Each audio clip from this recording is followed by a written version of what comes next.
Seja bem-vindo ao TrueCast Podcast, o podcast que fala o que a Bíblia ensina. Prepare-se para ser impactado pelas verdades transformadoras das Escrituras.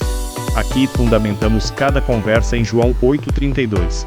E conhecereis a verdade, e a verdade vos libertará. Logo iniciaremos. Enquanto isso, vai nos seguindo nas redes sociais: Facebook, Instagram, Spotify e TikTok. E se ainda não se inscreveu no nosso canal do YouTube, faça isso agora para receber tudo em primeira mão.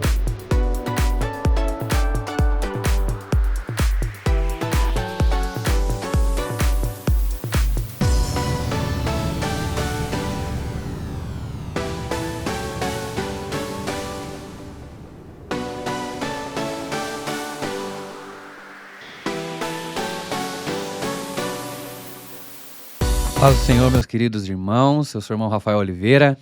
Nós estamos hoje aqui iniciando mais um podcast TrueCast e hoje nós vamos falar sobre um assunto muito legal, muito interessante, que eu particularmente gosto muito, e eu já vou dizer para vocês qual é esse assunto, mas antes eu quero aqui, apresentar os nossos participantes, que estão conosco aqui, quem vai nos apoiar neste podcast, nesse dia, que é o nosso obreiro Renato. Por favor, obreiro Renato. Pai do Senhor, meus irmãos, Amém. Rafael, nosso irmão Mateus, irmão Ari. Pai do Senhor, você que está conosco, irmão e irmã, que prazer ter você novamente no nosso episódio aqui do Logos. Teremos um momento fantástico de aprendizado e mais um momento de conhecimento da palavra, né, Rafinha? Que Deus possa nos abençoar e você possa nos acompanhar aí até o final, que será uma benção.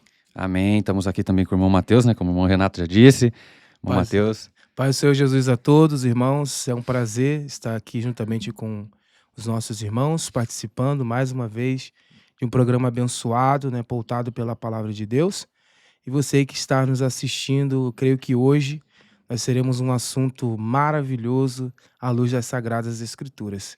Que Deus abençoe você e não saia daí, fique até o final. Que Deus abençoe.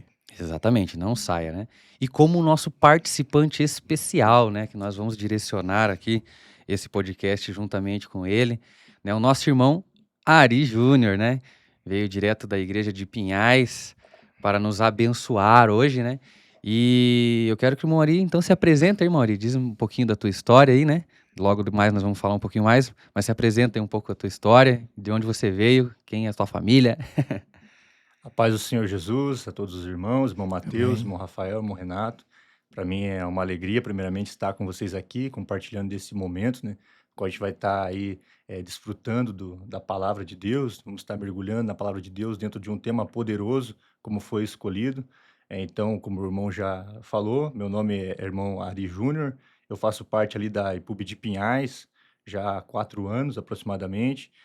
Pela graça e pela bondade de Deus, eu tive o privilégio de crescer desde pequeno nessa igreja, fazer parte desse ministério que é algo maravilhoso. Meus pais, toda a família aí pertence a essa igreja, E ao longo aí dessa caminhada tive o privilégio de poder se aperfeiçoar, se aprofundar um pouco mais também na palavra de Deus. Concluí aí o Instituto Bíblico Apostólico no ano de 2017, o IBA, para os irmãos que conhecem. E desde então a gente tem sempre procurado estar estudando, se aprofundando na palavra, que é algo muito maravilhoso.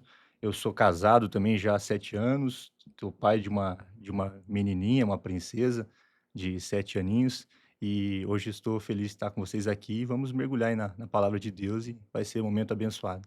Amém, Glória a amém. Deus. Vai ser sim, Eu me identifico bastante com o irmão Ari, Porque ele tem o tempo de casado aproximado, a idade aproximada também, E nós começamos basicamente essa caminhada, pregando, ensinando aí meio juntos, Eu vou corrigir aqui, irmão. Eu falei uma filha de 7 anos, se eu não fizer isso, a minha esposa vai corrigir em casa, Ela tem 6 anos, tá? Ela tem 6 anos. Se fizer Vai isso, ter que dar um depois ela presente vai- para ela, para Vai, corrigir, para verdade. criança. Tá envelhecendo a criança, Mas é isso, meus irmãos. Então nós estamos começando mais um programa TrueCast, Neste momento. Mas para deixar vocês também avisados, nós temos aí, uma série de programas que nós transmitimos durante o mês. Então, se você tem interesse, entra lá nas nossas páginas e assista os outros programas também, Nós estamos divididos em 4 programas, que é o TrueCast Experiências, é o TrueCast Unicidade, e esse vá com vontade, pergunte mesmo, se tiver dúvida de alguma coisa, Verdade. temos o TrueCast, que é o tema livre, e o nosso tema de hoje, que é o Logos. E o que nós fazemos? Nós pegamos um texto das Sagradas Escrituras e nós vamos nos aprofundar naquilo que esse texto ele quer dizer. Então hoje, o nosso tema no TrueCast Logos será o livro de Oséias no seu capítulo 6. Né? Oséias no seu capítulo 6. Então eu já quero iniciar aqui, né? Passando também aqui a palavra aos demais, né? Para a gente conseguir entender um pouco de qual era o contexto do livro, né? Um panorama geral aqui do livro de Oséias, né? Para quem ele foi escrito, né? Por qual razão e quando foi, né? Que nós chegamos aqui no livro de Oséias, no seu capítulo 6. Moari. Então vamos dar início aqui falando um pouquinho sobre a vida do profeta Oséias, né? Quem foi esse profeta? O profeta Oséias, ele faz parte aí dos 12 profetas menores, né? Que tem no Antigo Testamento. E ali no seu início já a Bíblia vai revelar o nome do seu pai, né? Oséias capítulo 1, verso 1, ele era filho de um homem chamado Beire, e o seu nome, ele é um nome que tem assim uma profundeza de um significado muito importante, né? Que o nome de Oséias, ele significa salvação, e vai coincidir com aquilo que a gente vai falar hoje, né? Dentro do tema que a gente vai estar conversando hoje aqui, que era uma mensagem também que Oséias estava pregando para o povo de Israel, que era uma mensagem de salvação. Então Deus deu uma missão para Oséias naquele tempo, né? Israel estava vivendo um tempo assim de um declínio enorme espiritualmente, né? Estava se desviando muito da vontade de Deus, estava se perdendo muito ali de obediência à palavra, de se voltar para o Senhor. E então Deus levanta esse profeta nesse tempo, né, num tempo de declínio, num tempo de decadência espiritual de Israel, um tempo em que eles estavam se voltando à idolatria, né, a tantas outras coisas que não agradavam a Deus. Deus levanta Oséias com uma mensagem, né, para arrependimento, né, para que o povo se arrependesse, para que o povo abandonasse, né, aquela vida de infidelidade ao Senhor. Então Oséias, ele é um profeta que Deus usou ele com essa missão de condenar a infidelidade ali de Israel, né, apontar a infidelidade de Israel para com o Senhor. E Oséias também, ele tem um casamento, que é um casamento que chama muito atenção, né? Porque ele não foi apenas assim um profeta que falou a palavra de Deus. Ele foi também um profeta que viveu na prática, né? A sua vida era uma ilustração, a sua vida era uma mensagem daquilo que Deus estava falando com Israel naquele tempo. Se a gente for lá no começo, no capítulo 1 do livro de Oséias, a gente vai ver que o próprio Deus orienta ele a tomar uma mulher de infidelidades, de uma mulher que vivia uma vida de prostituições, e casar-se com ela e ter filhos com ela. Então aí já é uma coisa assim que deixaria qualquer um assustado, né? E esse profeta teve que viver isso na prática, né? Como a gente está falando um pouquinho aqui, quem era Oséias. Então Oséias, ele era um profeta que teve ali o seu casamento com uma mulher infiel. E esse casamento era parte da profecia que Deus usava ele para falar ao povo de Israel. A sua esposa, às vezes, o deixava, ia ali para os seus amantes para praticar atos de prostituição, e Deus estava, através do seu casamento, dizendo para Israel: ó, Israel, vocês estão vivendo dessa forma, né? Vocês estão me deixando, vocês estão buscando aí os seus amantes, vocês estão buscando as suas alianças com outros impérios, com outras nações, né? E vocês não estão recorrendo a mim. E além de ser também um marido, né, Oséias, ele era pai. E cada filho de Oséias era também parte de uma profecia de Deus para Israel. Se você for ver, Oséias, a Bíblia diz que ele então toma aquela mulher de infidelidade, aquela mulher de prostituições, e tem um filho com ela. E o nome do seu primeiro filho era Jezreel. E Jezreel tem o significado de Deus espalha, ou Deus, né, Deus tira, né, Deus espalha. E esse significado também era parte da profecia que ele tinha que entregar para Israel, que chegaria um momento que o julgamento de Deus iria vir sobre Israel e Deus ia espalhar aquele povo. Aí a Bíblia conta que ele tornou a conhecer novamente aquela mulher e tem ali mais uma filha. E o nome dessa filha agora se chama Desfavorecida.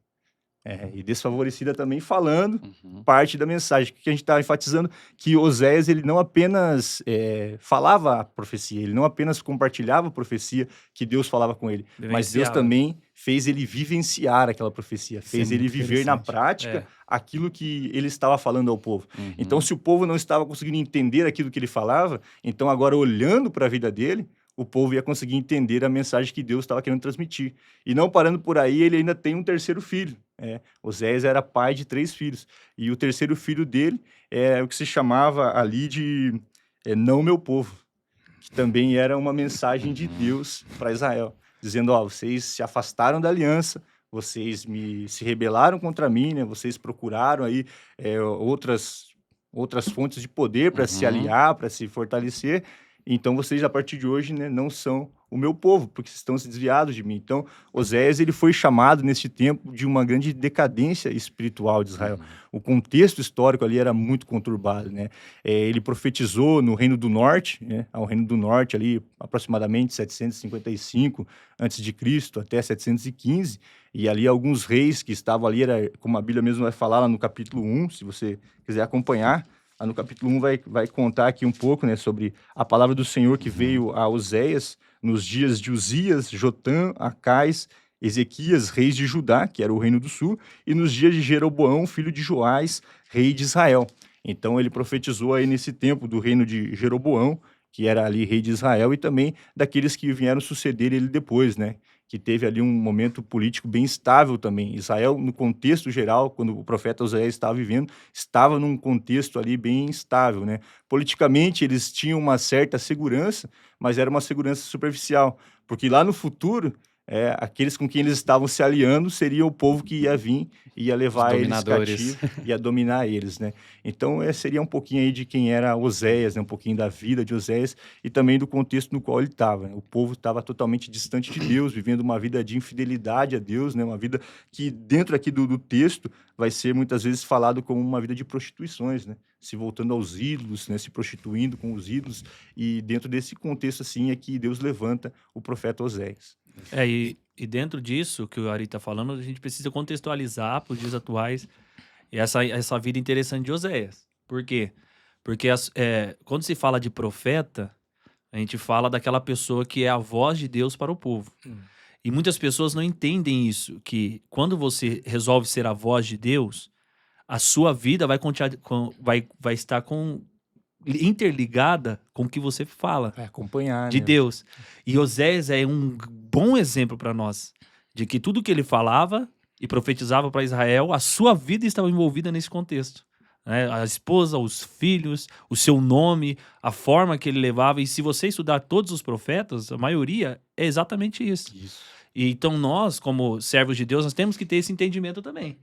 Que haverá situações na nossa vida que o nosso contexto vai contradizer com a nossa profecia. Quando estivermos no altar pregando, né? Isso. Na rua falando, orando por alguém. Quando Deus estiver apertando a sua vida, o seu calo, pode ser que ele vai te dar uma palavra depois para você dar para alguém. Verdade. Então a gente tem que ter esse entendimento. E outro ponto interessante sobre a introdução de Oséias, Ari, que é muito, muito interessante a gente explicar e colocar, é quando a gente fala, Oséias é um dos profetas menores. As pessoas dizem, por que é menor? Será que ele é mais baixo? Pequenininho. Será que ele não serve? Será que o ministério dele era menor? Menos importante? Eu tenho um ministério menor, o Rafinha é o profeta maior. Não, com relação ao tempo de profecia, né? Então ele teve um tempo curto de profecia. Então por isso, você, irmão, que nos assiste, irmã, a gente denomina teologicamente o profeta menor. Não que ele era chamado dessa forma naquela época, mas a gente denomina isso de maneira teológica. É maior do que Daniel. Pra gente. O livro em si é maior. É verdade. O livro é maior, mas Daniel é o profeta. A gente considera o profeta maior de maneira teológica. Mas é para ter essa conotação, essa divisão num contexto histórico e tempo de profecia. Né? A gente fala pelo tempo de profecia. O Mauri fez uma introdução muito boa. Isso. Oséias, exemplificando aqui, né, o relacionamento de Oséias com a sua esposa, né, que era prostituta, né, era para exemplificar o relacionamento de Deus com Israel. Exato. E foi bom também o Mauri pontuar que politicamente e economicamente era um grande momento de Israel. Então eles estavam prosperando poderosamente dentro do contexto de ouro, de prata. Só que eles estavam pequenos espiritualmente. Porque eles quebraram, né? E nós vamos, eu não vou, é que eu fico meio ansioso. Eu não vou entrar no Vai lá na frente, né? Mas é ótimo. Mas é isso. E o que o irmão o obreiro Renato falou é interessante também. Que muitas das vezes você não vai se sentir bem para subir no altar ou para pregar para alguém, porque a sua vida talvez vai estar um caos. Não Isso. espiritualmente, eu digo lutas, Sim. provas, dificuldade. Uhum. Mas você vai ter que ter você tem uma palavra para dar para alguém. Mesmo nesses momentos você tem uma palavra. É. E Osés foi um grande exemplo disso. Grande exemplo. Momento turbulento. Imagine como as pessoas olhavam para a família de Oséias. Rapaz, o que esse homem tá... E ele falando de relacionamento. Relacionamento. Porque a vida é um ensino e fazer, né? Atos 1, capítulo 1, verso 1 diz que Jesus não só fazia, mas ensinava. Então, o ato da vida cristã, como está envolvida a vida de Oséias, é um fazer e ensinar. Não adianta você falar e não fazer. E você também fazer e não ensinar. Uhum, isso Então, mesmo. a vida é isso. A vida do profeta ou de um homem de Deus, de uma mulher de Deus, é fazer e ensinar. Os dois têm que andar junto. E entendemos, né, na verdade, que hoje para nós é muito fácil nós olharmos para a vida de Oséias e falar assim, Sim. nossa, mas ele falando disso, como é que o povo ia entender? Porque é mais fácil para nós entendermos hoje que a vida dele era uma representação de Deus com o seu povo. Né? E até algo interessante, aqui que o irmão Ari citou, falando dos filhos, né? Um dos que me chama mais atenção é o último ali, né? Que é o não meu povo. Não é o meu povo. E algumas linhas teológicas, elas vão tratar esse filho como não sendo um filho legítimo de Oséias. Né? Como sendo ele mesmo ali um dos filhos da prostituição. Mas o que Oséias faz? Oséias assume esse filho. Ele diz, não é o meu povo esse daqui. Mas eu vou ter ele para mim. E é o que Deus faz, né? Quantas vezes, né? Nós acabamos deixando de ter esse relacionamento com Deus, acabamos abandonando a Deus, e no nosso caso, como gentios, né? Nós não éramos o povo dele. Verdade. E mesmo assim, o Senhor teve misericórdia de nós, e hoje nós fomos assumidos, fomos adotados pelo Senhor como filhos, né? Então, a vida de Oséias, ela não é uma representação nem só para o povo de Israel em si, né? A relação de Israel com Deus, mas a nossa relação com Deus também, né? E o interessante que os profetas, ou todos aqueles que foram usados por Deus, eles estavam inseridos no momento, na época, Sim. no problema político, cultural, espiritual. E nós vemos que isso, Ezequiel, Jeremias, né? Ezequiel estava lá preso, né? Cativo, e ele precisava trazer uma palavra Sim. relacionada a isso, né? Daniel na Babilônia. Daniel na Babilônia, Sim. entendeu? Então, às vezes, eu já até ouvi falar isso, né? O pregador, ele vai pregar algo na Bíblia que ele, às vezes, não teve uma experiência daquilo, né? Mas a sua vida pessoal precisa estar inserida naquilo ali. E como é que ele vai falar de fé se ele Se ele não tem. nunca ousou da fé? Se ele nunca teve nada que pudesse, nossa, você tem algo de fé nele. E- Você vai falar de perdão, mas sendo que você Não tem perdoa. dificuldade de perdoar. Pegando, Então precisa ter isso. né? pegando um gancho disso que o irmão Matheus agora falou, dando continuidade, uma linha bem legal. O irmão acabou de falar que às vezes você vai pregar uma coisa que você não vivenciou, né? E Oséias, por mais que ele fosse ali obediente à voz de Deus, tivesse casado com uma mulher de prostituições, uma prostituta, uma mulher infiel, tivesse filhos com ela, a Bíblia diz que ele não abandonou a família. Exato. Ele não abandonou a família. Porque isso mostrava o quê? Que ele era também reconhecido como o profeta do amor. Meu amor. Do amor. Uhum. Que por mais que Israel tivesse sendo infiel com Deus, Deus estava dizendo, ó, eu ainda te amo, vocês são o meu povo. Uhum. E Deus Forte até isso. falar no capítulo 3 em diante ali, a gente vai ver uma história, né, que Deus vai falar, então agora você vai lá, né, compra novamente, né, a sua esposa daqueles com quem ela está ali inserida no momento, compra ela novamente, né, se deleita com ela novamente, despoja ela novamente, entendeu? Então Oséias, ele não apenas ele profetizava, tinha uma família mas em momento nenhum ele abandonou a família dele. E isso também trazendo uma reflexão que Deus em momento nenhum ele vai abandonar o seu povo, né? Por conta da sua fidelidade, né? Por conta que ele é um Deus fiel. E nesse ponto que eu queria falar com os irmãos é assim, que às vezes também a gente falando um pouco sobre, a gente tem a oportunidade de estar pregando para lá e para cá e tá, você está sempre tendo um convite, o outro fala, às vezes você esquece tua família. você abandona a tua família, você é uma coisa no altar que você não é em casa, Uhum. você é uma coisa para os Verdade. irmãos da igreja que você não é para sua esposa, que você não é para os seus filhos, Uhum. e não é esse a linha que Deus quer para nós, né? Deus, ele ama a nós, independente das circunstâncias que nós estamos, e nós não podemos esquecer disso. Independente de onde nós esteja, nós temos que estar sempre com a nossa família, né? Amando, trazendo ele junto, independente. Às vezes o seu filho, como aqui de Israel, de Oséias, né? Não meu povo, desfavorecido, Deus espalha, mas calma aí, né? Mas Deus também conserta, ele também tem um amor que Uhum. restaura, um amor que atrai novamente, né? Deus tem esse amor por nós. E Oséias, ele era conhecido também dentro dessa biografia, um pouco da vida de Oséias, como o profeta do amor, que por mais que Israel estivesse distante de Deus, Deus ainda estava levantando Oséias como um alerta, né? Ó, ainda dá tempo de vocês voltar, ainda dá tempo de vocês se arrepender, ainda dá tempo de vocês se entregarem, né? Porque ainda o amor de Deus estava voltado para o povo, né? Os filhos deles representam algo muito forte, né? Muito forte. Porque imagine só, na época o povo antigo tinha esse costume de colocar. Hoje nós fazemos isso, né? Colocamos o nome dos nossos filhos com um significado Isso. forte. Uhum. E eles tinham nós vemos cultura, Cultural, né? é algo cultural deles colocar o nome do filho no momento que ele está passando, momento que Deus fez algo. Aí imagine a filha dele olhando, o filho dele. Caramba, meu pai colocou um nome, olha o nome que o meu pai colocou em mim.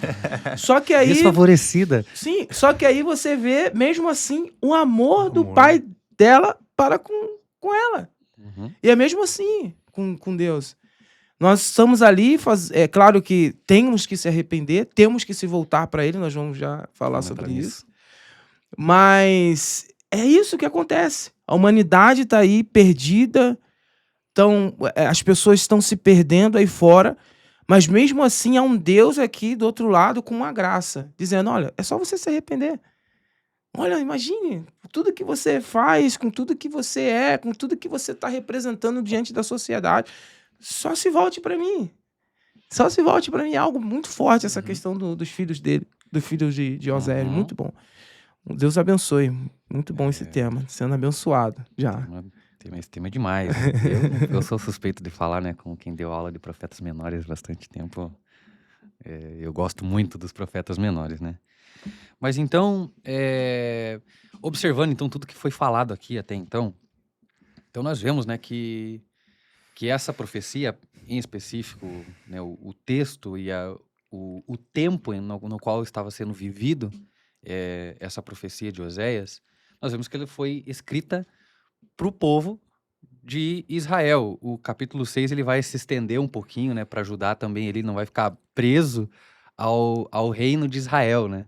Então, a gente não dá tempo da gente explicar também essa divisão do reino de Israel, o reino de Judá, mas sabendo disso, né, nós vemos que a profecia então foi para um povo que conhecia a Deus. Sim.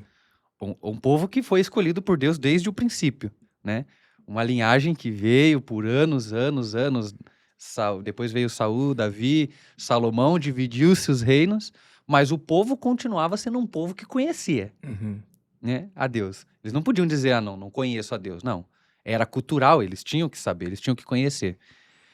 E eu queria saber, talvez, o que foi que levou esse povo a viver distante de Deus nesse tempo para que precisasse se levantar um profeta e Pra trazer essa despertar. mensagem dizendo, o que o texto diz ali, né? Vinde e tornemos para o Senhor, né? Por que o profeta precisou dizer isso? Né? Em qual era o ambiente que vivia, qual era a situação espiritual do povo que eles estavam vivendo para chegar nesse ponto? Pode falar. Então, olhando nesse contexto agora que você fala, versículo 3, né? Conheçamos e prossigamos em conhecer ao Senhor. Tá falando sobre conhecer, né? A pergunta é nesse sentido, né? Sim. Então, o que levou o povo a abandonar A o se Senhor? afastar de Deus. Você falou no começo ali uma frase muito, muito legal. Você falou que o povo já vinha de uma linhagem de um povo de Deus, né? Davi, Salomão, daí o reino se divide, né? Mas o povo já conhecia Deus. Só que aí que tá, né? O povo, quando chega um certo momento ali, uma altura, vamos dizer assim, do tempo, eles apenas tinham, assim, informações de Deus. Eles não tinham um conhecimento verdadeiro de Deus. Se eles tivessem um conhecimento verdadeiro de Deus, eles não tinham se apartado de Deus dessa forma, né? Eles não tinham se afastado de Deus dessa forma. Aí nós voltamos um pouquinho atrás, o irmão Rafa está falando sobre o capítulo 6, lá no capítulo 4, no verso 6, a Bíblia vai dizer assim, ó, uma resposta, né? O que levou o povo a se afastar de Deus. O meu povo é destruído porque lhe falta o conhecimento. O meu povo é destruído porque lhe falta o conhecimento. O meu povo está se corrompendo, o meu povo está se afastando de mim, o meu povo está afundado na idolatria, né, na imoralidade, o meu povo está fazendo aliança com outras nações, que está adorando os deuses de outras nações, como é a adoração a Baal, né, o deus dos cananeus, que era ali o deus da fertilidade, estava confiando em outros deuses. Não é porque eles conheciam a Deus, não, porque eles não conheciam a Deus, eles tinham informações de quem era Deus. Eles não tinham o mesmo relacionamento que Davi tinha com Deus. Eles não tinham o mesmo conhecimento de Deus, né, que Davi tinha de Deus. Eles não tinham o mesmo conhecimento que o profeta Samuel tinha. Eles não tinham o relacionamento que os profetas tinham com Deus. Eles apenas tinham informação que eles eram o povo de Deus. Eles vinham de uma linhagem, né? A linhagem de Abraão, a linhagem de Moisés, a linhagem de Davi, né? Então eles vinham de uma linhagem que dava a eles o título de povo de Deus, mas que isso não tornava eles realmente conhecedores de Deus. A gente estava conversando aqui um pouco antes, falando sobre esse conhecimento, né? Esse conhecimento, ele não aponta para um conhecimento informativo, superficial de quem era Deus. Eu sei quem é Deus, eu sei qual é o seu nome, eu sei o que ele pode fazer, né? Eu sei que ele livrou Israel lá do Egito, tirou Israel com mão forte, ele abriu o mar, ele fez a rocha verter água, ele fez cair o maná. Eu tenho informações que ele é um Deus poderoso. Sim. Eu sei que ele falou com Moisés através de uma sarça que ardia, mas a sarça não se queimava, o fogo ardia. Então, eles tinham informações que Deus era um Deus real, era um Deus verdadeiro. Eles tinham informações que Deus era um Deus que falava, que era um Deus que tinha poder para agir, para prover sobre o povo, mas eles não tinham relacionamento com Deus. Esse conhecimento aqui, que o povo está falando que faltava para o povo, é um conhecimento que faltava a eles relacionamento com Deus. Eles sabiam todas as informações de quem era Deus. Eles sabiam que eles tinham que cumprir a lei, né, que Deus tinha passado para o povo lá no Monte Sinai, né? Deus tinha falado a lei, vocês vão obedecer os meus mandamentos e vocês vão ser abençoados, né? Se vocês não desobedecer, vocês vão ser castigados por isso, vão ser penalizados por isso. Então, ali nesse momento, o povo tinha informações. Eles sabiam que eles precisavam oferecer o holocausto, eles sabiam que eles tinham que fazer o sacrifício, eles sabiam que eles tinham que cumprir ali os rituais, né, que a aliança pedia, e eles faziam isso. Eles faziam isso. Só que não tinha um conhecimento verdadeiro de Deus, não tinha verdade nisso. Lhes faltava o conhecimento real de Deus. Então, o meu povo padece porque lhe falta conhecimento. Então, eles não conheciam Deus de verdade, eles não tinham uma relação profunda com Deus. Eles não andavam em obediência a Deus, não andavam uma vida ali de intimidade com Deus, porque é muito fácil você falar, eu tenho informação de Deus. Nos nossos dias hoje, trazendo para nós hoje, a gente tem culto praticamente todos os dias da semana, você abre o teu celular, sempre tem alguém te mandando uma mensagem, falando algo a respeito de Deus, você coloca no YouTube, você consegue rever cultos que já passaram, ouvir palavras, ouvir mensagens de estudos bíblicos, você consegue absorver muita informação. Só que eu ter uma informação é muito diferente de eu conhecer alguém. Isso aí. É muito diferente de eu ter um relacionamento com alguém. Eu posso ter várias informações de Deus e não ter um relacionamento com ele. Então o povo estava padecendo por isso. O povo estava pecando, estava se afastando de Deus por isso. Porque eles tinham as informações, eles tinham a credencial de povo de Deus, eles cumpriam os ritos religiosos, mas no seu coração eles não tinham contato nenhum com Deus. Verdade. Eles estavam Faziam muito por mero distantes. ritual, né? Um mero ritual. Isso é e o que interessante. Pode falar, depois eu falo. Pode falar, depois eu falo. Isso que é bom, isso que é bom. Vai lá. Eu vou complementar o que ele falou depois. É como eu, né? Aí moro na rua X, tem a Maria, que mora do meu lado, tem o João, que mora do meu lado. Aí vem um entregador para entregar para Maria, e aí ele me pergunta, você conhece a Maria? Eu conheço, eu sei quem é. Eu sei quem é ela. Só que eu conheço ela de vista. Eu conheço, sei que ela mora ali. Mas para mim, de fato, conhecer o íntimo dela, eu preciso ter um vínculo, um relacionamento com ela. Sim. E às vezes nós somos assim. Temos Deus na nossa porta, temos conhecimento de quem ele é, mas ele não entra para dentro. Como é que ele vai ter relacionamento comigo? E esse texto de Oséias, capítulo 4, é um texto que eu amo, né? Que quando eu fui pegar para estudar a palavra de Deus, né, ler a Bíblia, e E aí eu estudando, e todas as vezes os pregadores ficavam falando: o povo perece por falta de conhecimento.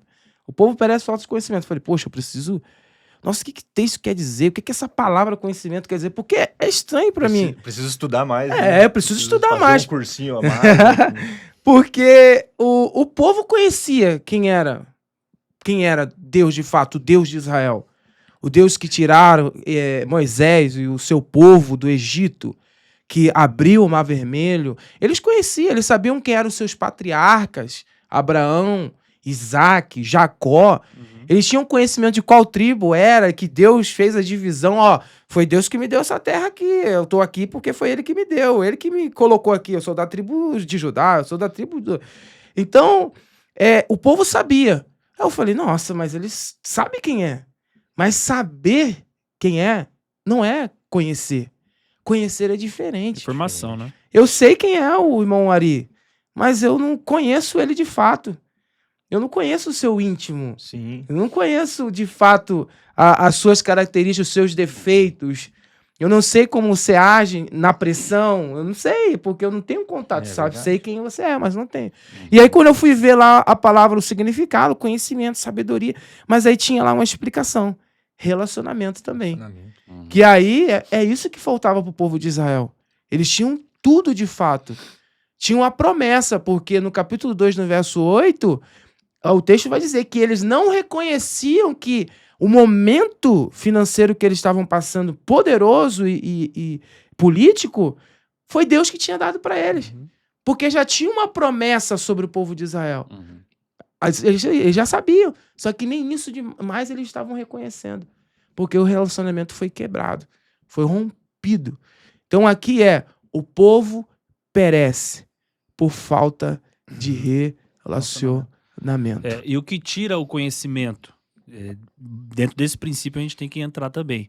O que afasta o conhecimento? Então o texto ele diz, o meu povo perece por falta de conhecimento, vírgula. Aí ele diz, porque você, sacerdote, rejeitaste o seu ofício, o seu dever. Então o que tira o conhecimento? A primeiro ponto que a gente tem que frisar é que a culpa dessa tirada de conhecimento do povo é do sacerdote. Não é isso que o texto está dizendo? Sim. Então, o nosso podcast anterior, a gente até quer que você assista aí, fala do bom pastor. Então, o primeiro culpado de que o povo não tem conhecimento, e vamos trazer para os nossos tempos atuais, é o pastor, é o líder, é quem prega como nós, é quem tem a voz aqui no microfone. Esses são os primeiros culpados aos olhos de Deus. Por quê? Porque eles retiraram o conhecimento do povo. Se você que está nos ouvindo, os irmãos aqui, quem não sabe, no início da igreja, no período de trevas da igreja, o que a igreja católica fez com o povo? Tirou a Bíblia. Então, vocês não vão ter contato com a palavra. Porque quanto menos contato vocês tiver com a palavra, menos conhecimento. Quanto menos conhecimento, mais fácil de aprisionar vocês na nossa religião, no que nós determinamos. Verdade. Né? Então, quando o nosso amado irmão se levanta, e ele levanta as suas 95 teses, e ele diz, não, tá errado isso daí. O povo precisa ter conhecimento. Então, Lutero vai e diz, não, o povo precisa também ter informação. Então, a primeira coisa, irmãos, que tira de nós a intimidade com Deus é a falta de conhecimento. E o que tira o conhecimento? O profeta, o sacerdote, o líder. Esse tem o poder de tirar o conhecimento de Deus. O povo tem a culpa. Tem. Nós temos a nossa parcela de culpa. Mas a primeira de todas é daqueles que têm a responsabilidade de ensinar o povo. Por isso que, aproveitando essa nossa alcance que a gente está tendo, é por isso que está acontecendo o que está acontecendo hoje em dia. Essa bagunça em altares, né, de pessoa despreparada em altar, de pessoas que não sabem teologicamente o que está lendo, não sabem fazer o básico de uma pregação, que é ler o texto, expor o texto, explicar o texto, conclusão, é coisa simples. E aí elas sobem no altar e inventam um monte de coisa, né? Aí vai na cabeça, as pessoas profetizam um monte de coisa, um monte de asneira, um monte de coisa que não existe, inventam até línguas estranhas hoje em dia. Por que esse absurdo? Porque essa pessoa que está fazendo isso não tem uma liderança sobre ela que trave ela. E diga, pera aí, irmão, você precisa entender que você tem um grande ministério para fazer, mas você está fazendo errado. né? Te falta conhecimento, te falta entendimento. Então a gente peca contra Deus quando nós também não temos alguém sobre nós que está nos direcionando, né? Que está, ó, poxa, você tá errando aqui. Esse é o poder do sacerdote, do líder. Nós como pais em casa, ó filho, você tá errado, não é assim que a gente faz? Sim, Se o filho não tem conhecimento, o primeiro culpado é o pai. É o pai e a mãe, né? sim. Então, Ó, dentro desse texto que o irmão falou, o irmão Renato também, os irmãos comentaram, compartilharam, né? O povo estava se afastando de Deus porque lhe faltava conhecimento, né? Porque tem o contrário também, né? Quando o povo não se afasta de Deus, quando ele conhece a Deus. Quando exatamente. o povo conhece a Deus, ele não vai se afastar. Ele sabe que o futuro daquele caminho, o fruto daquele caminho é a perdição, é a destruição. Foi o que aconteceu com Israel. Uma passagem que eu gosto muito na Bíblia, isso está lá no Novo Testamento, no Evangelho de João, capítulo 6, né? Quando o Senhor Jesus fala para os discípulos, vocês não querem ir também? Vocês não querem me deixar? Vocês não querem seguir com os demais? O que Pedro fala? Senhor, para onde iremos nós? Só tu tem. Só tu tens as palavras de vida eterna. Pedro conhecia. Pedro tinha uma vida com Deus. Pedro acompanhava, Pedro estava com Deus. Então ele sabia que ele não podia sair dali. Ali era o lugar de segurança. Por mais que às vezes ele tivesse que enfrentar uma perseguição ou outra, mas era dali que havia a segurança para sua vida. Era dali que ele ia encontrar o socorro, ia encontrar a salvação. E Israel, muito contrário disso. Israel não andava com Deus. Israel não ouvia a voz de Deus. Israel não sentia a presença de Deus. Israel não buscava aprender a lei. Israel não buscava meditar, viver aquilo que estava lendo. Então, o que eles faziam? Se afastavam de Deus. Iam procurar ali a provisão em outros deuses, iam procurar aliança com outros povos, viver a prática que os outros povos viviam, né? A religiosidade que os outros povos viviam. E isso entra no que o irmão Renato agora estava falando, né? Às vezes, quando você não tem conhecimento de Deus, aí qualquer um que se levanta e fala alguma coisa, É o certo. você É, vai receber. uhum, Por quê? isso Porque mesmo. você não conhece Deus. Tem- Você não é sensível à voz de Deus. Você não é sensível a ouvir, você não consegue entender quando Deus está falando. Por quê? Porque você não tem um relacionamento com Ele. Nossa, né? É, Aí eu qualquer tenho- um que te levanta, prega, você segue. Aceita. Exato. Viralizou, é o momento, então vou na onda. Eu tenho uma teoria. Antes de passar pro Rafinha. Existe... Fala, pode depois. falar. Ó, tem uma teoria dentro do que ele tá falando. A minha teoria é assim, ó. Todo cristão, não é só quem prega, mas todo cristão, desde o que tá no altar, desde o pastor até aquele que se converteu faz 3 anos, faz 2 anos. Todo cristão tem por obrigação gostar de leitura.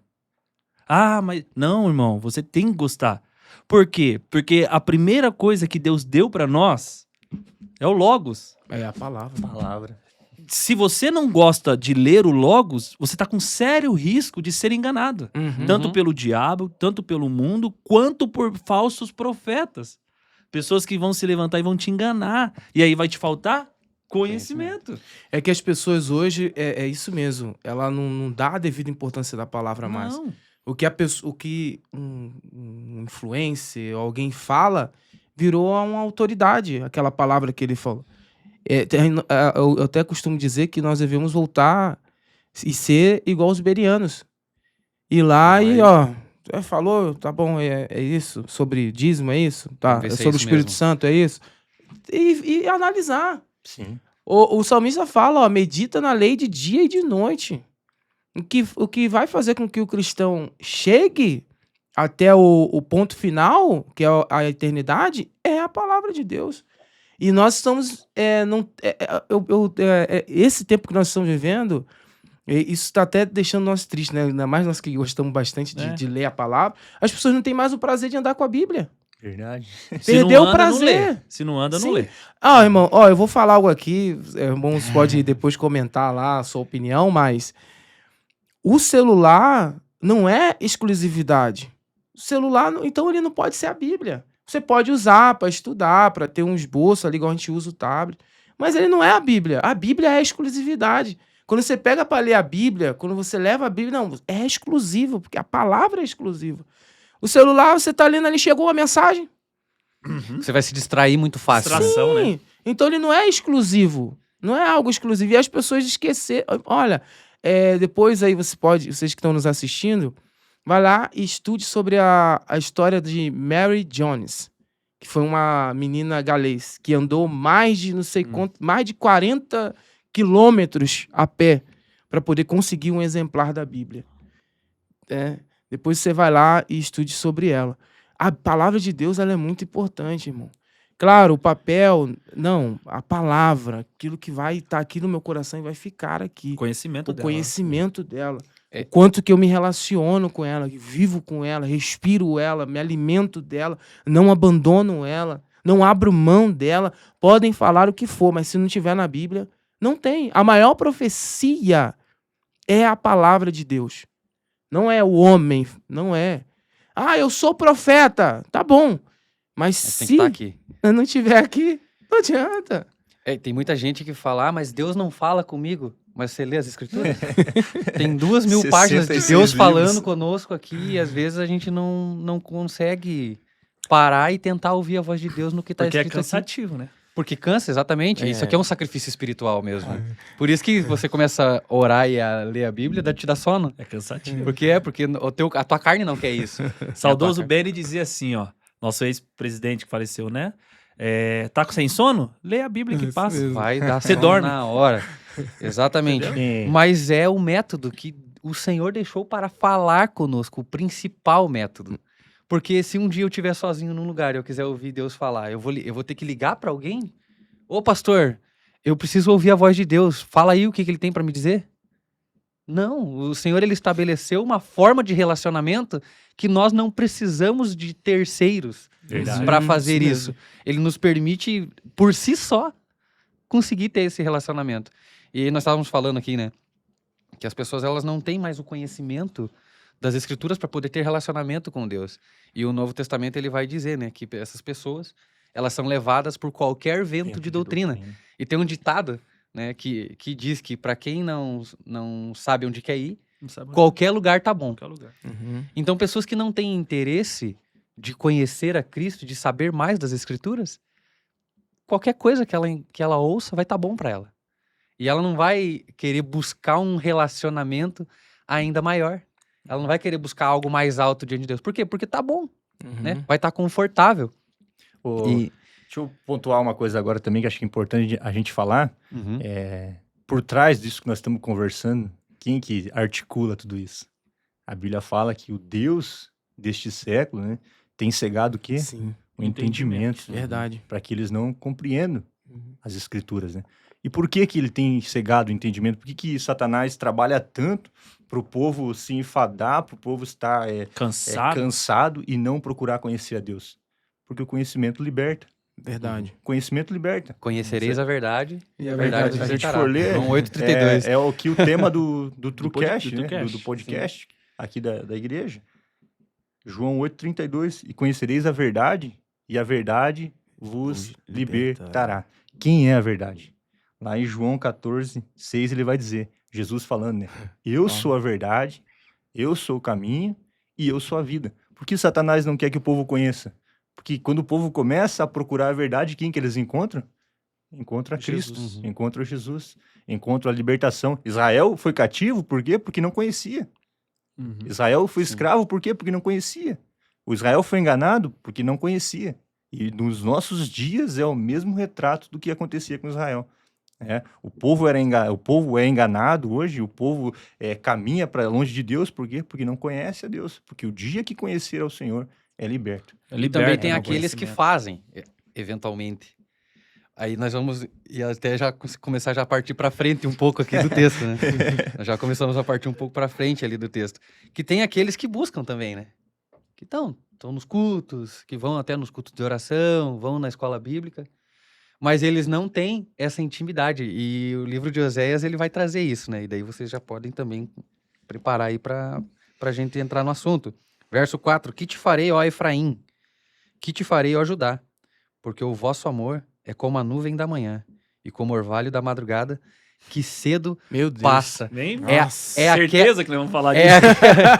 certeza Certeza, absoluta. Rapaz. Nós precisamos falar disso. Então, Porque muitos, né? Eu só vou jogar a bola na Joga mesa a bola e e deixa. vocês podem jogar o jogo.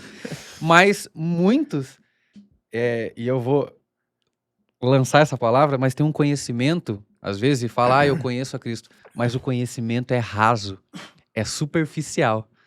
Ou seja, é aquela pessoa que vem no culto domingo de noite, vai pro altar, chora, sai da porta da igreja pra fora, até vai pra casa com aquele sentimento gostoso do culto. Mas no outro dia, volta tudo de novo. Jesus falou dessas pessoas, né? Jesus contou uma parábola e ele fala desse tipo de pessoas. Ele fala assim, o Senhor saiu, o semeador saiu a semear. E ele lançou a semente. Quem é a semente? A palavra. Sim. E quando ele lança a semente procura o terreno para cair. Então, quando você prega na igreja, quando está tendo aquela ministração na igreja, há uma semente procurando um terreno. E Jesus diz que essa semente cai à beira do caminho.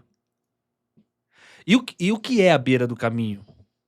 Se você parar para pensar, a beira do caminho não é no caminho e nem fora dele.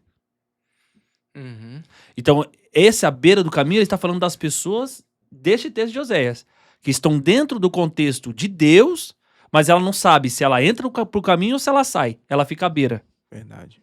E a semente cai em cima dela, mas como ela está à beira do caminho, o que é essa beira de caminho? Paulo diz, são essas pessoas que buscam prazeres. Elas vão até Deus e diz, me dá, porque eu preciso esbanjar do meu próprio prazer. Ou seja, eu preciso das suas coisas, depois eu saio da igreja e vivo minha vida.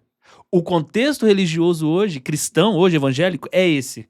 A pessoa está na igreja, ela é um vapor, né? Ela vai lá, se esvazia, se entrega toda. Quando ela sai da igreja, ela volta para a beira do caminho. Porque ela não sabe se ela fica no mundo ou se ela fica na igreja. Se ela fica... Essa beira do caminho é um muro. É um muro. Ela não sabe o que ela decidiu. E a palavra tá caindo sobre ela. A palavra não deixa de vir. Ela vai cair sobre você. Só que o problema é que sua mente tá à beira do caminho. E como tem pessoas assim hoje? Pessoas que ela não sabe o que ela quer com Deus. Se ela permanece na igreja ou não. Ela diz, não, se eu sair da igreja já tá difícil, minha vida vai desandar. Mas eu também tenho que curtir um pouco a minha vida. Então eu vou ficar à beira do caminho, porque à beira do caminho a semente tá caindo em mim de qualquer jeito. Tô fazendo parte, né? Tô fazendo Tô parte. dentro do barco. Tô dentro do barco, entendeu? Então, infelizmente, é isso que tem acontecido, né? O Oséias profetizou algo do seu contexto, mas nos dias de hoje acontece também. Muito reais, né? É igual o Real. Judas, né? atual. Participando da ceia, mas Com coração com já. coração lá no propósito lá dele. Dentro do barco, mas com o coração dele já lá fora naquilo que ele tinha que fazer. Eu gosto de uma frase que o livro Uma Vida com Propósito diz. Ele fala assim, nós não podemos fazer de Deus nossos propósitos, os propósitos de Deus, mas os propósitos de Deus, os nossos. E isso mesmo que o Breno Renato falou. Muitas vezes nós entramos ali, muitas pessoas na igreja, e faz isso. Usa a Cristo por seus belos prazeres. Não, vou ali para me sentir bem, para dizer que minha semana vai ser boa, vai ser legal. Abençoar minha semana. Vai abençoar o meu mês. E aí agora eu já paguei ali aquela dívida. E aí fica naquele ciclo vicioso. Não há mudança, não há transformação. Por quê? Porque a palavra não entrou. Não, há apenas uma emoção. Hoje nós vivemos num tempo que a questão da emoção, do emocional tem falado muito forte. Tá gritando. E essa questão do emocional entrou até nos nossos cultos. Sim. Porque as pessoas hoje só estão se apegadas à questão emocional. Chorei, me arrepiei, tá bom demais. Senti a presença. Não, mas isso só é apenas emoção. Por quê? Porque a palavra, ela transforma. A sua semana não pode ser a mesma coisa da semana passada. Quando você virar na segunda-feira, vai ser diferente. Por quê? Porque a palavra de Deus penetrou no seu coração. E aí você entendeu que não apenas você é um ouvinte, mas agora você é um praticante da palavra de Deus. Eu vou fazer um comentário muito bem colocado que os irmãos falaram, né? E nem sei se a gente podia muito falar nisso, mas eu vou fazer um comentário assim que hoje, nos nossos dias, tá em alta você dizer que você é cristão, tá em alta você dizer eu sou evangélico, tá em alta você ir para a igreja, né? Tá na moda. Esse é o momento. É você ir até uma igreja, frequentar uma igreja, né? Participar de um culto, participar ali de um momento legal, porque viver em comunidade é bom, né? É bom, tem os seus benefícios. Então hoje, olhando assim, o profeta apontando para Israel naquele tempo, né? O seu amor é como a alva, passageiro, né? Você diz que ama, mas logo você já esquece. É a mesma coisa que acontece nos nossos dias. É o reflexo do que acontece nos nossos dias. No domingo eu choro, no domingo eu canto o mais alto que eu posso, no domingo eu glorifico na pregação. No domingo eu oro. No domingo eu oro. No domingo eu tenho meu dia com Deus. mas de segunda a sábado eu esqueço desse relacionamento com Deus. De Minha vida é segunda a secular. sábado a vida é minha vida, minhas decisões, minhas vontades, né? Uhum. Então, como eu comecei falando para os irmãos, hoje tá na moda você dizer, né? Eu frequento aquela igreja, eu participo daquela igreja. E na verdade não é isso que Deus quer de nós. Não era isso que Deus queria de Israel naquele tempo também. Vocês dizem que me amam, vocês vão lá, oferecem o sacrifício, oferecem o holocausto quando é o dia, quando é o tempo certo, mas virou as costas, você retorna lá para sua casa, como a gente estava comentando aqui, você pega lá de novo, né, teu pecado de estimação e você vai se deleitar com ele novamente. Você vai lá, como o profeta usou a palavra aqui bem clara, né? Você vai se prostituir novamente. É exatamente Você isso. volta a se prostituir como antes. É a Você volta iniquidade para do os seus povo mesmo, amantes. né? Que é aquilo que eles Que já fazem. O amante na forma espiritual aqui era o pecado. Pecado. Era o pecado. Uhum, isso A mesmo. idolatria, né? O pecado, a luxúria, é aquilo que o povo estava vivendo. Os amantes aqui de Israel não era só um contexto ali do momento da vida pessoal de Oséias, mas também era mostrando o que Israel estava vivendo. Israel estava vivendo uma prostituição com outros deuses. E às vezes é assim, eu cultuo a Deus no domingo, mas na segunda eu estou me inclinando a outros deuses. Uhum. Porque Deus, dentro desse texto, Deus falou muito forte comigo quando eu estava lendo essa palavra, sabe? Deus, ele não queria apenas que Israel pegasse os ídolos que eles tinham dentro das suas casas e jogasse fora. Deus queria que Israel tirasse os ídolos que estavam no seu coração. Uhum. Isso mesmo. Forte. Queria isso que mesmo. Israel arrancasse os ídolos que estavam na sua mente, que estavam no seu pensamento, que eles esqueciam desses ídolos no dia do holocausto, no dia do sacrifício. Esqueciam no dia do culto. Esqueciam no dia que estavam em reunião com os irmãos, mas no dia seguinte, que ninguém estava perto, que o pastor não estava perto, que a liderança não estava perto, que os irmãos não estavam perto, eles iam lá e tiravam esses ídolos de novo. E Deus estava falando para eles, o amor de vocês é assim, é passageiro. Então Deus não quer apenas que a gente ame a Ele na igreja, mas Ele também quer que no dia a dia, né, de segunda a sexta, no trabalho, em casa, a gente viva uma vida de um amor constante com Deus. Né? E é por isso que muitas igrejas aí, não aqui no Brasil, né, só na França, Só na França. mas muitas igrejas por aí têm tido um sucesso tremendo. E a gente vê muitas igrejas que são gigantescas. Só que o que são? São igrejas que elas não te levam a ser quem Deus quer realmente que você seja. A igreja ela se tornou só um lugar para você se sentir bem. Quando, na verdade, a igreja tem que ser o contrário disso. Ela tem que ser um lugar que te tire da zona de conforto, não é? Tem que ser um lugar que te faça... Opa, eu tô errando, eu preciso melhorar nisso aqui. Eu preciso melhorar nesse ponto. Né? E não se apegar apenas aos ídolos, aquilo que é físico. Eu tornei essa xícara um ídolo. Então eu tenho que me desfazer dela. Mas além de me desfazer dela, eu tenho que me desfazer daquilo que me fez tornar ela um ídolo. Né? E tem muita gente hoje em dia que infelizmente trata as coisas de Deus com idolatria. Mas eu sou um cristão, eu não acredito em imagens de escultura, eu não acredito nisso. Pois é, mas às vezes o filho é um ídolo. Uhum. Às vezes Um o pastor, esposo, um líder, um pregador pastor é um pra ídolo. pessoa. Então nós precisamos se desfazer disso, se desapegar das coisas que são ídolos invisíveis, que as outras pessoas às vezes não conseguem ver. Ídolos ocultos, né? Ídolos que estão ocultos, mas você tem ele dentro de si. Então tem que se desfazer desses ídolos e tornar realmente, novamente, né? Voltamos basicamente pro verso 1. que é o Tornar nosso para tema. Deus. Porque, mas eu conheço, só que o Novo Testamento ele também diz, né? Senhor, nós pregamos em teu nome, né? Em teu nome nós expulsamos o demônio. O que Deus diz? Afasta-te de mim. O Você praticou a conhecimento, iniquidade a vida inteira, né? o conhecimento ele é algo particular. Quando você pega Abraão, tem um exemplo de Abraão que diz: Abraão conheceu a Sara e tiveram um filho. Esse conhecimento é um relacionamento muito particular. Uhum. E esse relacionamento muito particular entre nós aqui que somos casados, com nossas esposas, o nosso relacionamento com a nossa esposa, ninguém entra. Uhum. Isso aí. Ninguém entra. O único que tem acesso ao nosso relacionamento interno ali com a nossa esposa é Deus. É o único que tá vendo quando você tá se relacionando com ela, mas ninguém. E seus filhos não podem ver. Uhum. Ninguém pode ver. Então, quando Deus fala, ó, eu conheço você, ele tá dizendo, eu tenho um relacionamento contigo que ninguém sabe. E esse é o detalhe. A gente tem que voltar, irmãos, a uma origem cristã, que nós temos um relacionamento com Deus que ninguém sabe. Tá uma mania hoje em dia de a pessoa... eu revelar que ela tem um conhecimento com Deus. Deus me chamou, eu tenho um chamado, eu sou usado. Mas você tem um lugar onde ninguém sabe que você tem com Deus? Uhum. Você tem um esconderijo, uma porta trancada que ninguém tem contigo? Então, as pessoas, nos dias atuais, que nós estamos dentro desse assunto, as pessoas estão mais fáceis demonstrar um falso relacionamento com Deus, que é o que Jesus falou. Você profetizou, mas foi no meu nome. Você curou, mas foi no meu nome. Você fez maravilhas, mas foi no meu nome. Qualquer um pode fazer, desde que use meu nome com fé. Qualquer um precisa estar numa igreja. Agora, eu não te conheço.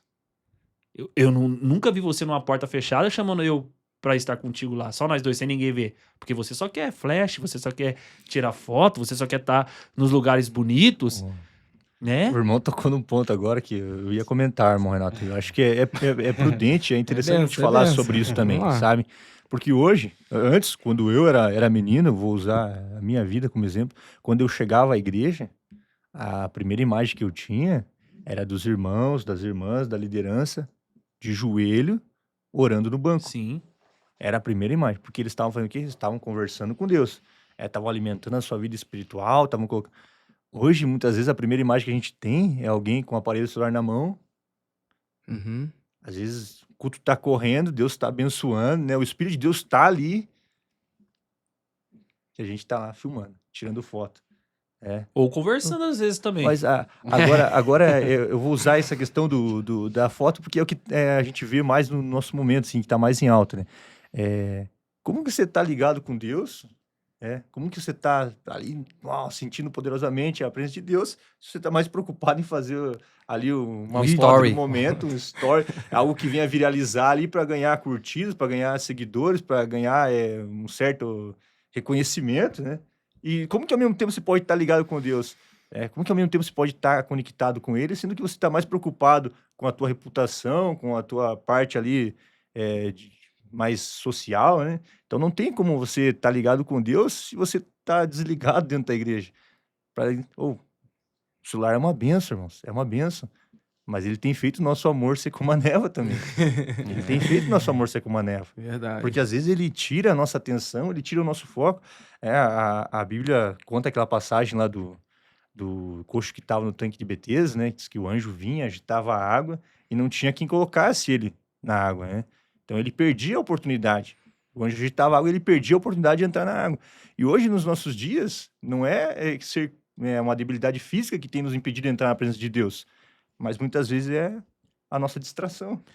Nós estamos distraídos, aí Deus vem, move a igreja, porque Deus, ele move a igreja. Sim. Quando o irmão começou ali o texto, ele fala, né, o que te farei, Efraim, né, o que te farei, Israel, né, o que farei para ajudar. Que Deus ainda tem compaixão, Deus ainda tem misericórdia, o Espírito de Deus ainda está caindo, mas às vezes nós estamos lá distraídos. Uhum. Exatamente. Nosso amor é passageiro, está distraído. A prioridade não é mais, né, Sim. a presença de Deus. Eu acho que o que falta hoje é um relacionamento genuíno com Deus. Uhum. Porque o relacionamento genuíno com Deus traz uma reverência que nós perdemos.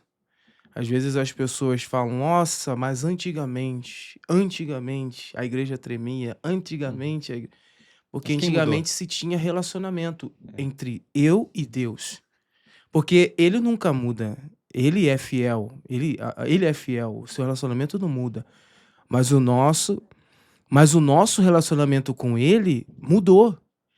E o que o irmão Ari falou é muito interessante, porque as pessoas hoje chegam na igreja e aí tem um irmãozinho que ainda tem um relacionamento com Deus e ele tá com o seu joelho dobrado ali orando.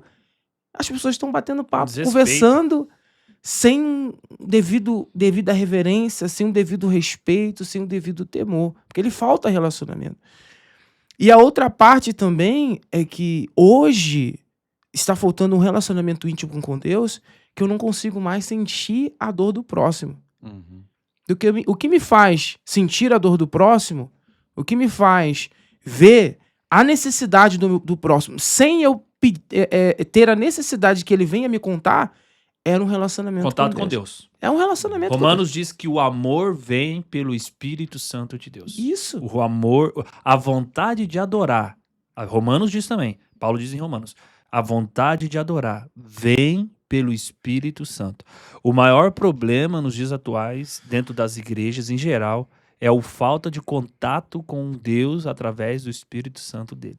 Tem pessoas que já foram extremamente usadas por Deus. Ela entrou numa linha teológica muito perigosa, ao dizer que não se precisa mais deste contato genuíno com o Espírito Santo. Então, ao mesmo tempo, ela está indo contrário à palavra de Deus, né? Então, as pessoas hoje estão sendo esse vapor de culto, essa mentira Uhum. para ela mesma de culto, esse engano, porque ela perdeu o contato com o Espírito Santo de Deus. Eu já fui ministrar em igreja, que eu não voltei mais. Por quê? Porque eles tinham a teoria de que não preciso do Espírito Santo. Como assim não precisa do Espírito Santo? Como é que você vai ouvir a palavra sem ter o mover do Espírito Santo? Como é que você vai acreditar na palavra? Então, o maior problema hoje dos nossos dias, dessa questão de Oséias, a pessoa, eu não consigo sentir Deus, eu vou pro culto, tá difícil. É porque as pessoas não estão levando Deus pro culto mais. Verdade. O culto é para cultuar a Deus, não é para você achar Deus no culto. Você não vai para uma igreja dizendo, hoje eu vou lá na igreja, eu vou achar Deus. Você não é cristão? Você não tem o Espírito Santo? Você não tem a palavra em casa? Como assim achar Deus? Você vai levar Deus para o culto. O culto é para todos reunidos levarem Deus. Quem não conhece é o visitante, é quem nunca teve contato. Nós temos que levar Sim. o O culto Deus é pra que comunhão, na verdade, né? é a comunhão de O culto é a todos. comunhão do corpo, não é O o culto, momento gente, de é uma- você exatamente. encontrar Cristo. O culto é uma reunião de todos os santos que se santificaram durante a semana, que buscaram, tiveram contato com Deus. E aí vem Atos 1:8. Poder. Uhum. É muita autoridade junta. Isso gera um impacto no reino espiritual. Hoje não está acontecendo mais. As pessoas vão lá e falam, eu preciso do Espírito, porque durante a semana eu não consegui. Porque não teve um relacionamento em casa, Não né? teve. Não teve o joelho dobrado em casa. teve Não interesse. teve interesse em É, casa. orar no domingo e na terça não vai resolver o problema. Não né? resolve. Eu uso até o texto, eu gosto de usar, quando eu falo sobre isso, em Atos 3. Porque hoje nós estamos indo para o templo se preparar para depois curar o coxo.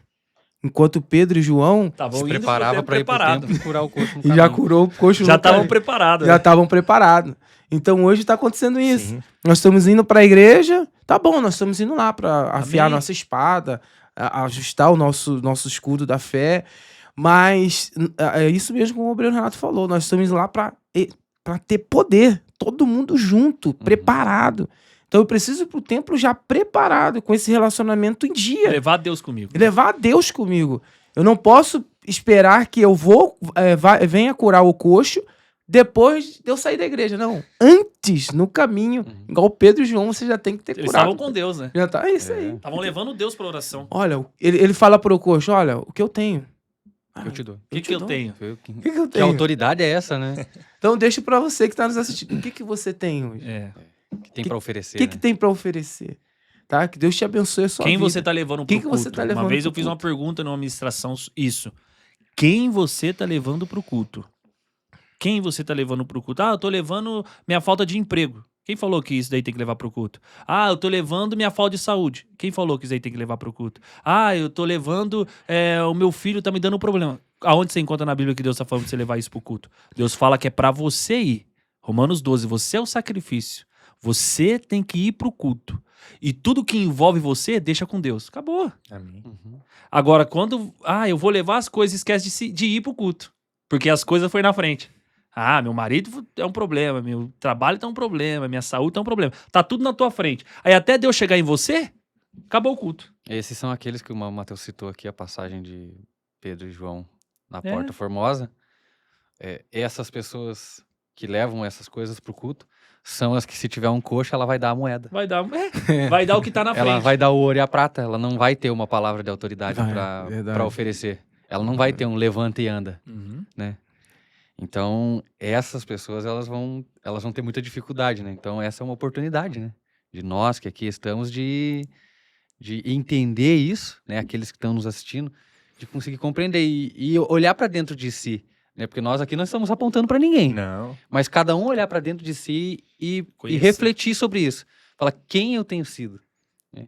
Quem eu tenho sido diante de Deus. E aí nós vamos partir um pouco para frente aqui também já. Nosso horário já está arrebentando. Verso 6. Pois misericórdia quero, e não sacrifício, e o conhecimento de Deus mais do que holocaustos. Eu quero ler o verso 7 também. Mas eles transgrediram a aliança como Adão. Eles se portaram aleivosamente contra mim. Ou em outras traduções, eles se portaram de forma traiçoeira contra mim. Nossa. Aqui também nós temos bastante Assunto. assunto, né, para poder tratar. Por quê? E eu quero me apegar aqui, né, no misericórdia quero e não sacrifício e o conhecimento de Deus mais do que os holocaustos. Porque outra coisa que nós vemos também, talvez nos dias de hoje, é muita gente só oferecendo sacrifício. Ah, mas eu tô na igreja, mas eu tô indo, tô dedicando meu tempo. Ah, agora nós estamos aqui gravando o podcast, nós estamos nos abdicando das nossas famílias, né, do tempo livre que talvez você podia estar fazendo um churrasco ou qualquer coisa. Ou trabalhando. Ou até mesmo trabalhando, você está sacrificando esse tempo para estar aqui. Só que Deus, ele não requer isso de nós. Uhum. Obviamente que isso vai fazer parte das nossas vidas, né? Mas isso não te salva, né? Isso faz parte, mas não é aquilo, Isso não quer dizer aquilo que que você é a vai pro céu, prioridade de tá no Deus, vamos céu dizer por assim, causa disso. né? E essa não é a prioridade. Deus quer que realmente nós tenhamos misericórdia, que nós se coloquemos, né, na brecha, se coloquemos para fazer aquilo que realmente é a vontade dele. E quando ele diz o conhecimento de Deus mais do que holocaustos, aí eu volto de novo ao povo, né? Que quando ele estava no deserto, o que o sacerdote tinha que fazer? Ele tinha que pegar lá o animalzinho, ir lá e imolar um animal pelo povo, depois ir lá e imolar o outro animal por ele, para ele poder entrar depois lá no Santo dos Santos. Só que Deus, ele vem e ele começa a quebrar isso, né? Apesar de não falar isso explicitamente, né? Mas muita gente só quer fazer o ritual. Um ritual. Só quer Uhum. cumprir o ritual, cumprir com a regra. E às vezes nós, na igreja, por exemplo, eu vou na ceia, eu músico, eu vou na ceia porque se eu não for, o pastor, ele vai... Não toco. ele vai me tirar. Eu vou ter que ficar um mês sem tocar. Eu vou no culto porque senão eu tenho que ficar me explicando. Então as pessoas estão fazendo muitas coisas Verdade. por vias de regra. Uhum. Quando, na verdade, eu e você, nós temos que ensinar, principalmente aqueles que são nossos filhos, né? Que são crianças e que vão crescer e um dia eles vão estar sentados numa mesa como nós aqui, né? Nós temos que ensinar eles que o que nós fazemos para Deus não é por regra, mas é por amor. Verdade. Ensina o seu filho a amar a Deus. Exatamente, é por amor. É porque, Amar a é Deus. porque eu entendo que eu só tenho vida por causa dele. É verdade. Eu só tenho a oportunidade de estar aqui hoje por causa dele. Uhum. Então, eu preciso fazer por causa do conhecimento e não simplesmente por um mero holocausto. O sacrifício, né? Não Nesse- simplesmente para sacrificar. Nesse contexto que você está falando assim, misericórdia quer e não sacrifício, olhando aqui para o livro de Oséias, né? Deus, ele tinha se cansado do povo sacrificar, do povo Uhum. executar os rituais. Deus estava cansado de receber sacrifícios, mas a vida deles ali no cotidiano está totalmente fora da vontade de Deus. O povo estava oferecendo, o povo estava cumprindo a regra, mas o povo não estava vivenciando a regra no dia a dia. Deus não Uhum. estava obedecendo. Uma passagem que me chama muita atenção, que eu gosto muito, é para falar um pouco assim sobre sacrifício, falar um pouco sobre também o conhecimento de Deus. A gente vai encontrar lá no livro de Gênesis, no seu capítulo 4, do verso 1 em diante, a gente vai ver ali quando Caim e Abel eles foram oferecer sacrifício ao Senhor. Eles vão lá para oferecer sacrifício ao Senhor, e lá no versículo 4, se não me falha a memória aqui, o Senhor fala o seguinte, né? Está escrito o seguinte: e atentou-se o Senhor a Abel e a sua oferta. Não diz que atentou-se o Senhor ao sacrifício e à oferta apenas de Abel, mas primeiro ele começa dizendo, e atentou-se o Senhor a Abel. Opa, como assim ele atentou-se a Abel? Então o sacrifício de Abel não foi só aceito porque era um sacrifício, né, de sangue, de uma coisa que agrada. Não, mas primeiro Deus olhou para a vida de Abel. Uhum. Deus olhou para a procedência de Abel. Deus olhou para o coração de Abel, se ele realmente obedecia ao Senhor, se realmente ele amava o Senhor, se ele praticava, né, aquilo que agradava ao Senhor. E depois Deus olhou para o sacrifício de Abel. Primeiro ele olha para nós. Então ele fala, primeiro eu quero o Qual a conhecimento, que intenção vocês, do seu coração? vocês né? me conheçam de verdade, né? Como que tá aí o seu coração? Como que tá a tua vida? Deus não rejeitava em si o sacrifício. Deus rejeitava, né, o povo em pecado, intenção. o povo errado e mal intencionado, A forma. porque ainda estando ali com as suas mãos sujas, eles queriam tocar naquilo que era santo. Uhum. Eles queriam oferecer aquilo que era santo. Então, nessa parte do conhecimento de Deus, eu quero além do sacrifício, é que Deus está dizendo, não adianta vocês só matarem o cordeiro, né? Não adianta só derrubarem o sangue, se na tua vida diária, no teu cotidiano, você não é obediente. Você não vive a palavra, você não vive os ensinamentos. Então, eu queria só pontuar essa Não é o mesmo que está imolando o cordeiro. Este texto que você colocou, é importante a gente frisar sobre de Gênesis. Porque muitas pessoas elas dizem, Deus rejeitou a oferta de Caim pelo estilo da oferta. Porque era do fruto da terra. Deus jamais vai rejeitar uma oferta pelo estilo dela. Nunca isso aconteceu isso no texto, na Bíblia, e nunca vai acontecer. O que acontece é a forma que essa oferta é apresentada. Vocês lembram dos filhos de Arão? Deus deixou o exemplo dizendo, olha, sempre que vocês levantarem o incenso, esse incenso tem que ter tal ingrediente, isso. Aí os filhos de Arão falaram, deixa com nós sabemos. Só que estava com a vida toda bagunçada. Não, então nós vamos acender o incenso, fazer um foguinho aqui para Deus do jeito que a gente acha melhor. O que Deus fez? É fogo estranho isso daí. Não pode, não aceito isso. Mas é o mesmo que o Senhor pediu para fazer. Não, mas a forma que está sendo feita é errada.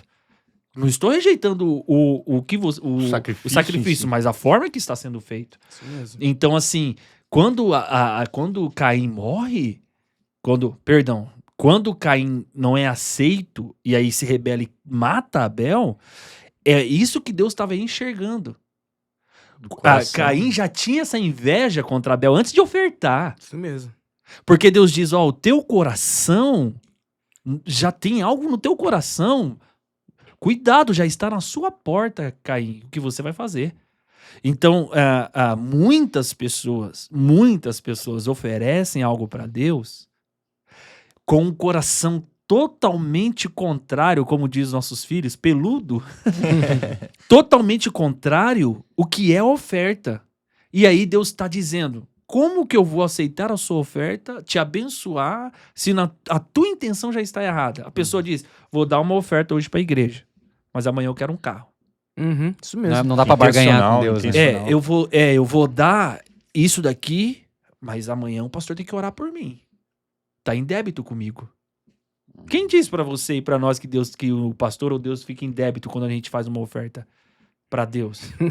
Pessoas que não acham que são ofertantes, são investidores. Isso, né? é o coração, a investidores que eu vou fazer e eu vou ter de volta. Porque a nossa mão, irmãos, aquilo que você toca, aquilo que você faz, a luz da palavra está coligada ao seu coração.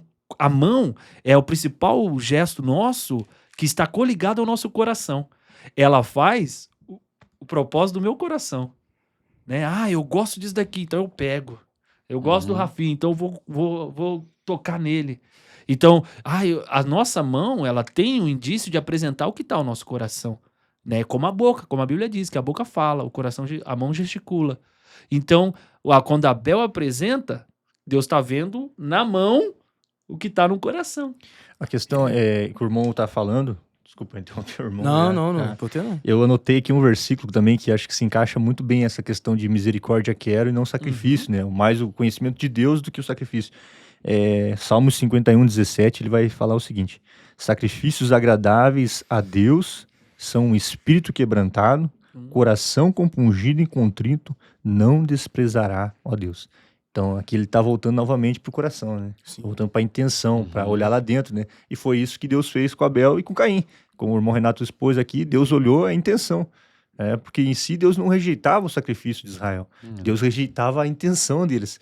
Por quê? Porque, como o irmão estava comentando aqui, o irmão Rafael, eles ofereciam o sacrifício somente para cumprir a lei, para garantir que o mesmo Deus que provia lá para Moisés no deserto ia ser o Deus que ia prover para eles ali, naquele tempo. Era o mesmo Deus que trazia ali para eles o sustento e ia trazer para eles naquele tempo. Então era somente uma troca. Eu estou fazendo porque é o que a lei pede, mas aqui dentro está bem distante de Deus. Aqui dentro não tem nada de Deus. Então, essa questão do conhecimento de Deus, que Deus quer que a gente conheça Ele de verdade, Deus quer que a gente tenha um relacionamento profundo com Ele, para que a gente não precise sacrificar.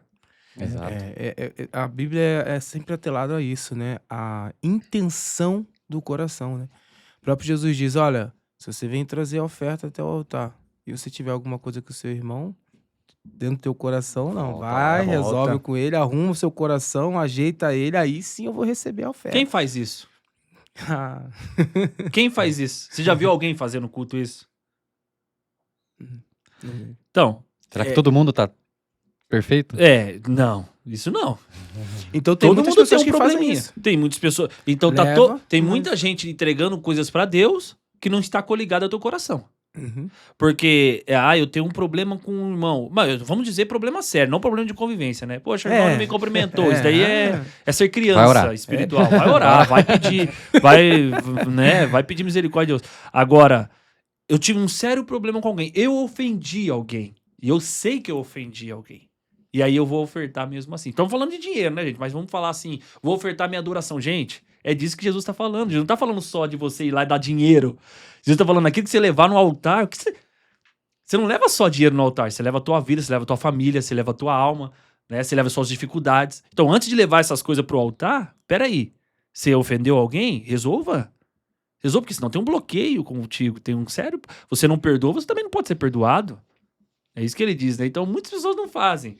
Né? Então, é isso que Deus encontra o povo. Ó, vocês sabem, porque nós estamos falando de povo que sabe. Então, vocês sabem o que tem que fazer, mas vocês não têm Não tem misericórdia. misericórdia. Né? Vocês não têm amor, não têm interesse em me amar, em fazer com amor o que eu faço. Então, é isso aí que o Mateus está falando. Quem faz? E um Né? dos Quem pratica? maiores problemas, talvez, disso é que as pessoas hoje em dia elas perderam o temor de Deus. Porque no Antigo Testamento talvez fosse mais fácil, porque o que acontecia? Né? E não quero que quem está ouvindo me entenda mal. Mais fácil cumprir 600 leis? Não estou querendo dizer isso, se é o que vai ser mais fácil de te levar para o céu ou não. Mas é que antigamente o que acontecia? O povo pecava e Deus lascava o juízo, direto. O povo errava, Deus vinha e consumia e já matava e acabou. Aí hoje em dia não, né? Por isso que eu falo que a graça, ela é muito perigosa para quem não sabe, não consegue entender ela, né? Eu uma vez até preguei e falei, não dá pra gente transformar a graça em desgraça, né? Uhum. Porque muitas pessoas fazem isso, né? Pegam a graça de Deus e pegam ela como um amuleto. É quase como o sacrifício que o povo fazia na lei. A graça virou o sacrifício nosso. Não, porque a Bíblia fala que a misericórdia do Senhor se renova cada manhã. A graça dele me basta. E se apegam somente nisso. E esquecem dos princípios que precisam ser seguidos, né? Porque os princípios de Deus, eles não mudaram. Independente de vivermos na dispensação da lei ou da graça. O princípio de Deus, ele nunca vai mudar. A Bíblia fala que ele é o mesmo ontem e vai ser eternamente, né? Fala que os céus e a terra vai passar, mas as palavras dele não. Então, o princípio bíblico, a palavra dele, permanece sempre a mesma. Então, mas eu não vou arrumar isso porque isso não é do tempo da graça. Eu não preciso pedir perdão mais pro Renato porque eu só falo com Deus Já agora. fui perdoado. Eu já fui perdoado. Então, muita gente está sendo levada por esse entendimento errôneo acerca daquilo que Deus ele requer de nós e acaba andando por um caminho, achando até às vezes que está certo, mas no final está indo para um caminho de perdição, porque lá no final, no dia do juízo, Deus vai olhar para ela e não vai conhecer. Por quê? Porque ela sempre se desviou, porque um dia faltou temor. Né? Faltou Ou misericórdia também. Exatamente. Nós temos que ter um conhecimento sobre a palavra misericórdia. A misericórdia, ela significa colocar o coração na miséria de Da alguém. miséria. Então, se o meu coração não tem capacidade de se colocar numa dificuldade de alguém, então por que eu vou ficar sacrificando? Se Deus diz que não vai aceitar o sacrifício. E o evangelho atual, que é o último tempo agora, antes da trombeta tocar, gente, é um tempo que vai acontecer muito isso. Das pessoas ser indiferentes uma com a outra. Ela não tem mais um coração na miséria de alguém.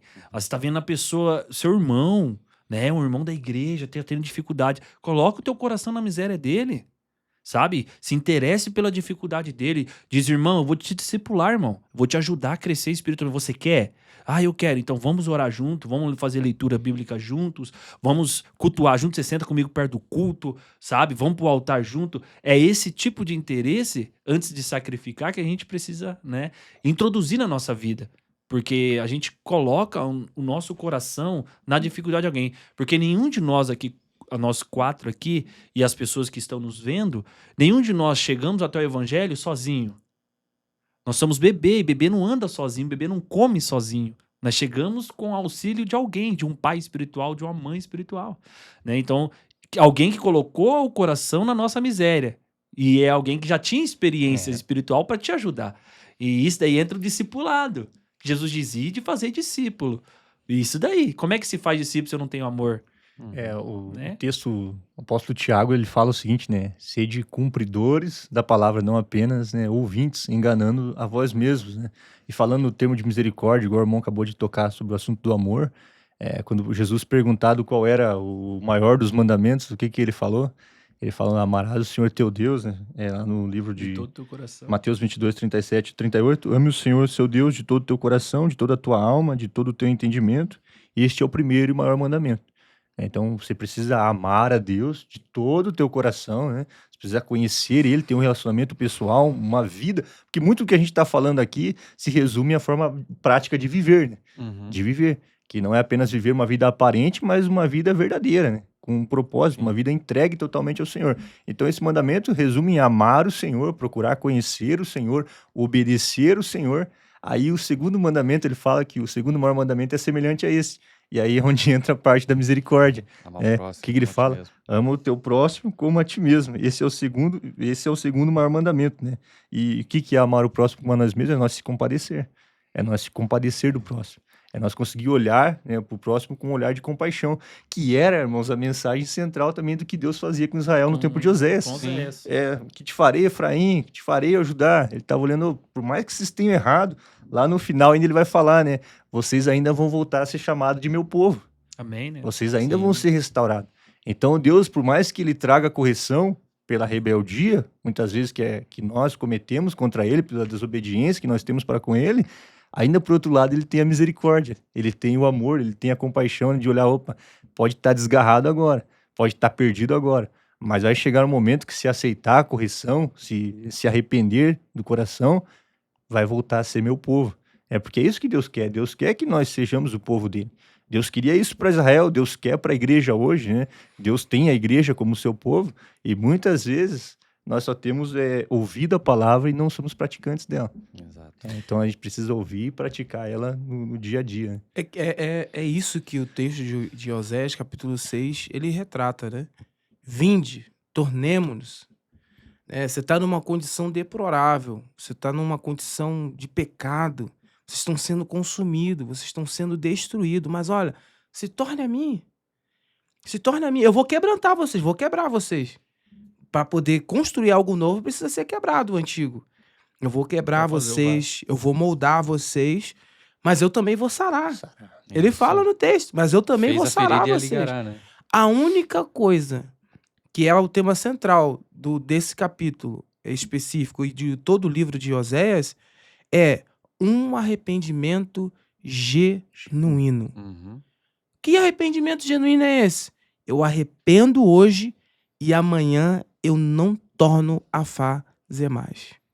Esse é o arrependimento genuíno que Deus ele quer no livro de Oséias, nesse versículo, nesse capítulo também. Que o povo se volte para ele, se arrependa dos seus atos, os seus atos religiosos que estavam matando eles, porque entregava sacrifício, mas isso não era o suficiente. Fazer isso como um rito, né? Religiosidade, é como, salvou no domingo, tá bom, salvou na terça, na quinta, na sexta, tá bom demais. Não, tem algo maior do que isso. Se arrependa. Pare de fazer aquilo que você fazia outrora. Se eu tinha dificuldade de perdoar, agora você precisa perdoar. Se você tinha dificuldade de ter santidade, seguir a santidade, ser pautado pela palavra, agora não. Agora você precisa fazer isso. É isso que é. A graça te permite se arrepender, mas a graça não permite você viver no pecado. Uhum. Esse é o arrependimento genuíno. Eu acho que era até a próxima pergunta, se não falar. Mas o nosso tópico. O Mateus 3, verso 8, eu até abri aqui, Mateus 3, verso 8, diz assim, apresentei frutos dignos de arrependimento. Verdade. Então, o arrependimento, ele gera fruto. Era fruta. Então, ninguém diz, me arrependi, se não há fruto. Se não há fruto. Verdade. Teve uma pessoa, uma vez, uma experiência que eu vivi em um congresso, tem muitas essas coisas, né? E um jovem diz, eu recebi o Espírito Santo, naquele fervo, né? Naquela movimento. E a pessoa falou, e aí, você acha que ele recebeu o Espírito Santo? Eu falei, eu não sou Deus, né? Mas a Bíblia me denuncia um ponto. Qual? Fruto. Arrependeu, recebeu, vai ter fruto. Ele vai apresentar fruto. Observe o fruto. Então, o conselho que eu dei, né? Observe o fruto. Então, quando eu me arrependo de verdade, é o fruto. Eu apresento fruto.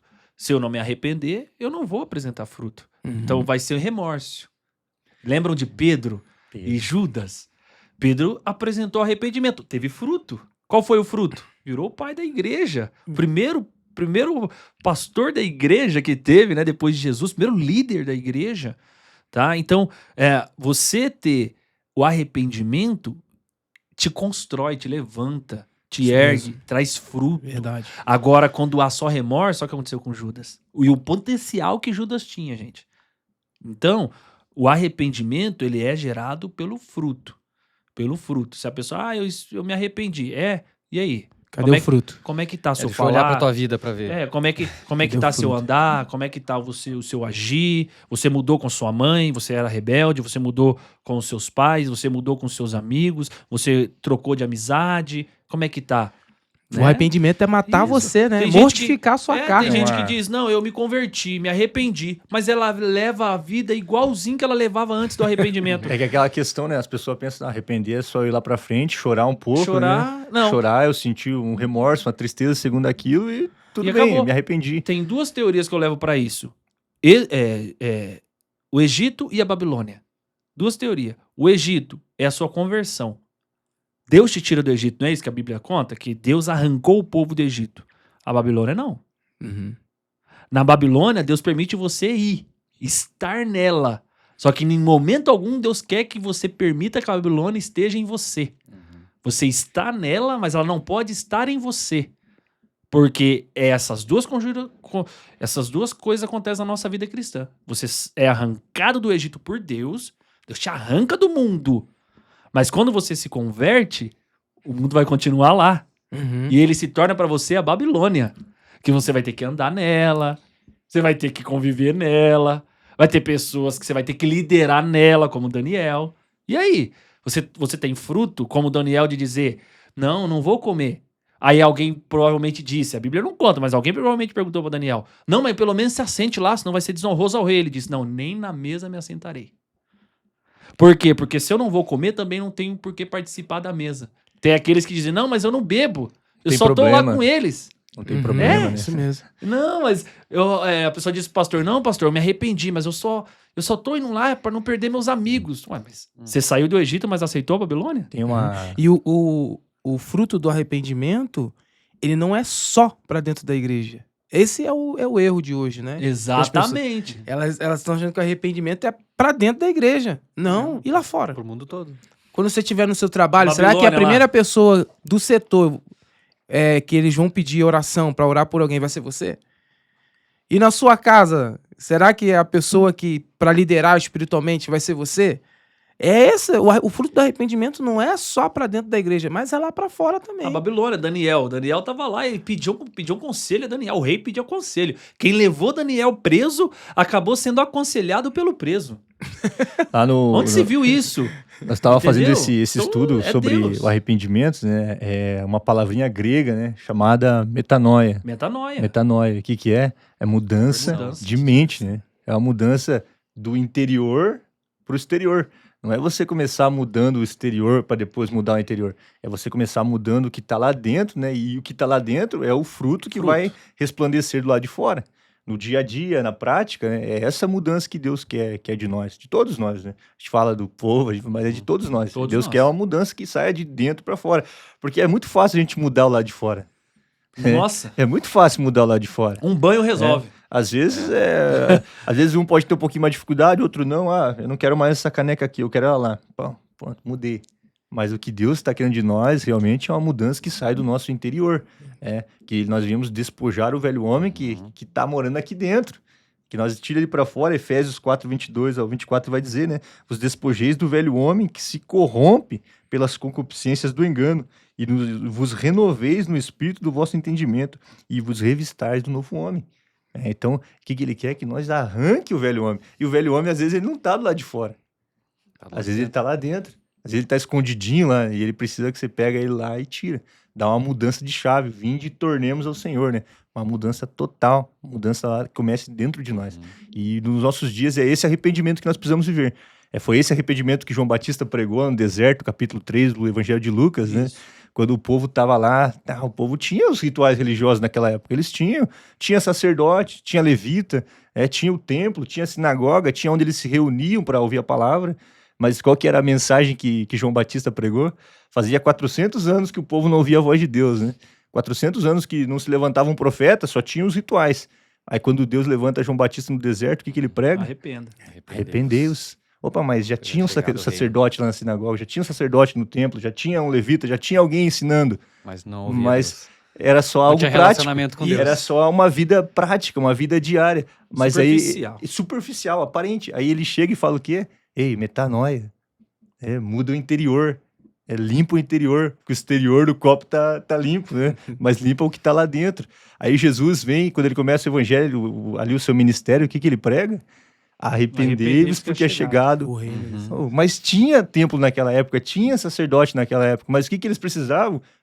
Lá dentro, gente. Então, acredito que esse texto que a gente tem lido aqui no livro de Oséias e também a Bíblia em si, ela não é muito sobre a aparência, sobre aquilo que a gente faz. Claro que é importante, mas não é muito só sobre mudar a aparência. É sobre mudar o que está lá sobre o dentro, caráter. é interior, Hoje em né? Deus dia, quer trabalhar dentro da gente. Né? Hoje em dia, a aparência é o que manda, né? A aparência é o que Pro manda. mundo. Qual é o maior... A maior Não, referência. Mas até para quem é da igreja. As pessoas da igreja estão vivendo como as pessoas do mundo. Ela se dedica tanto ao tal do Instagram, ao tal da imagem dela, que ela esquece do interior dela. Verdade. E aí isso nos faz deixar de amar a Deus, que Deus diz, amai primeiramente a Deus com todo o vosso coração. O coração não está pro lado de fora. Com todo o seu Alma e entendimento, não está pro lado de fora. Tudo é interior. E com toda a tua alma, não tá pro lado de fora. Entendeu? Porque isso daqui que as pessoas estão vendo, que você vê a gente aí, que estão vendo essa pele aqui, é reflexo do que tem dentro, gente. Se o de dentro tá morto, isso daqui vai morrer. Se amanhã eu decido na minha mente, não quero mais viver, eu vou entrar num quarto, vou ficar depressivo, não vou mais comer, 3 dias eu tô morto. Porque isso daqui depende daqui. Verdade. Depende daqui. Irmãos, Então por isso que Deus quer tratar aqui e queria aqui. só um momento falar. pra gente falar aqui uma coisa, com permissão do irmão, deixar uma pergunta no ar também, já que vocês estão perguntando, às vezes pergunta, a gente faz um comentário, deixar uma pergunta no ar e agora também pra gente que tem a responsabilidade de pregar a palavra, né? Como eu falei aqui no contexto de João, quando ele nasce, quando ele começa seu ministério, tinha o templo, tinha o sacerdote, tinha o levita, tinha as pessoas que acreditavam em Deus, que faziam suas reuniões, né? Mas a mensagem que ele pregava era uma mensagem de arrependimento. Porque talvez essa mensagem estava em falta, né? Nas reuniões ali na sinagoga, nas reuniões no templo, estava em falta essa mensagem. E para nós aqui que ministramos a mensagem nos nossos dias, será que às vezes nós não precisamos olhar para o nosso sermão, né? E introduzir um pouquinho mais desse arrependimento? Verdade. Colocar um pouquinho mais dessa mensagem, porque essa era a mensagem central do evangelho pregado por Jesus. Arrependei-vos, mudança interna, mudança lá no seu interior, começar a tirar lá de dentro, né? Não só mudar a prática, porque o ritual já era feito. Os escribas, os fariseus, eles cumpriam o ritual. Eles já faziam aquilo que era aparente, eles já davam oferta, já davam o dízimo. Eles já vestiam ali as suas túnicas, já vestiam as suas roupagens de cristão daquela época, né? Mas aí Jesus começa o seu ministério tendo o trabalho de pregar o arrependimento. Então, às vezes a gente também, como pregador, a gente fica do povo, né? A gente fala, pô, claro que a gente não tá acusando ninguém, apontando para ninguém, mas também às vezes nós parar, dar aquela olhadinha no espelho e pensar, será que eu tenho colocado arrependimento na minha mensagem? Porque é tão gostoso você pegar um texto, né, e começar a falar dele, olha, e tinha, naquela época era assim, mas quando você olha a mensagem de Jesus, ele não dá aquela, ele não dá aquela incrementada, Massagear o né? ego. Ele não fala, olha, lá na Judéia tinha tantos quilômetros e era assim, o clima era... Não, ele olha pro povo aí, o que vocês precisam é se arrepender. Precisam mudar, vocês precisam voltar para o Senhor de verdade, precisam entregar a sua vida de verdade. Então, né, pra gente também refletir um pouco sobre isso. E é né? importante também, às vezes o pregador, não tem um visitante, aí eu não falo de arrependimento. Mas o arrependimento é para quem está dentro E fora. e para quem está Sim, fora também. fora. Então as pessoas não podem levar isso como uma ofensa, que às vezes quando o pregador fala, e às vezes eu até já me sentia assim, fala, irmãos, precisamos se arrepender nessa noite. As pessoas, Mas eu sou cristão, Somos eu tô todos aqui, salvos, eu tô né? aqui, eu Somos tô aqui todos todo... salvos. Não, mas Mas tem, é a falta de conhecimento. É. né? Se a gente não precisasse se arrepender, tem algo acontecia lá igual com dentro, Elias. isso, A tem gente ia algo ser lá arrebatado. dentro. É verdade. Já? Se você não precisava tivesse- ficar aqui se eu fosse perfeito. Exatamente. Deus ia Isso. fazer isso. Deus ia vir. Opa, você tá É perfeito algo demais, que vem pra cá. eu preciso, é algo contínuo. É algo contínuo, que vai permitir com que eu não venha praticar aquilo mais, aquele ato errado que eu estava cometendo. O arrependimento é um ato contínuo. É. E a É o tornar misericórdia... todos os dias Todos os para dias. Deus, né? Para tornar, Deus. vinde e Que- tornemos ao Senhor. No outro dia, vinde e tornemos ao Senhor de novo. Quando é falando de misericórdia, estamos falando do nosso lado, né? Isso. Mas e a misericórdia de Deus? A Bíblia diz que a misericórdia de Deus se renova toda manhã. Toda manhã. Toda manhã. Nós temos dificuldade de ter misericórdia no domingo.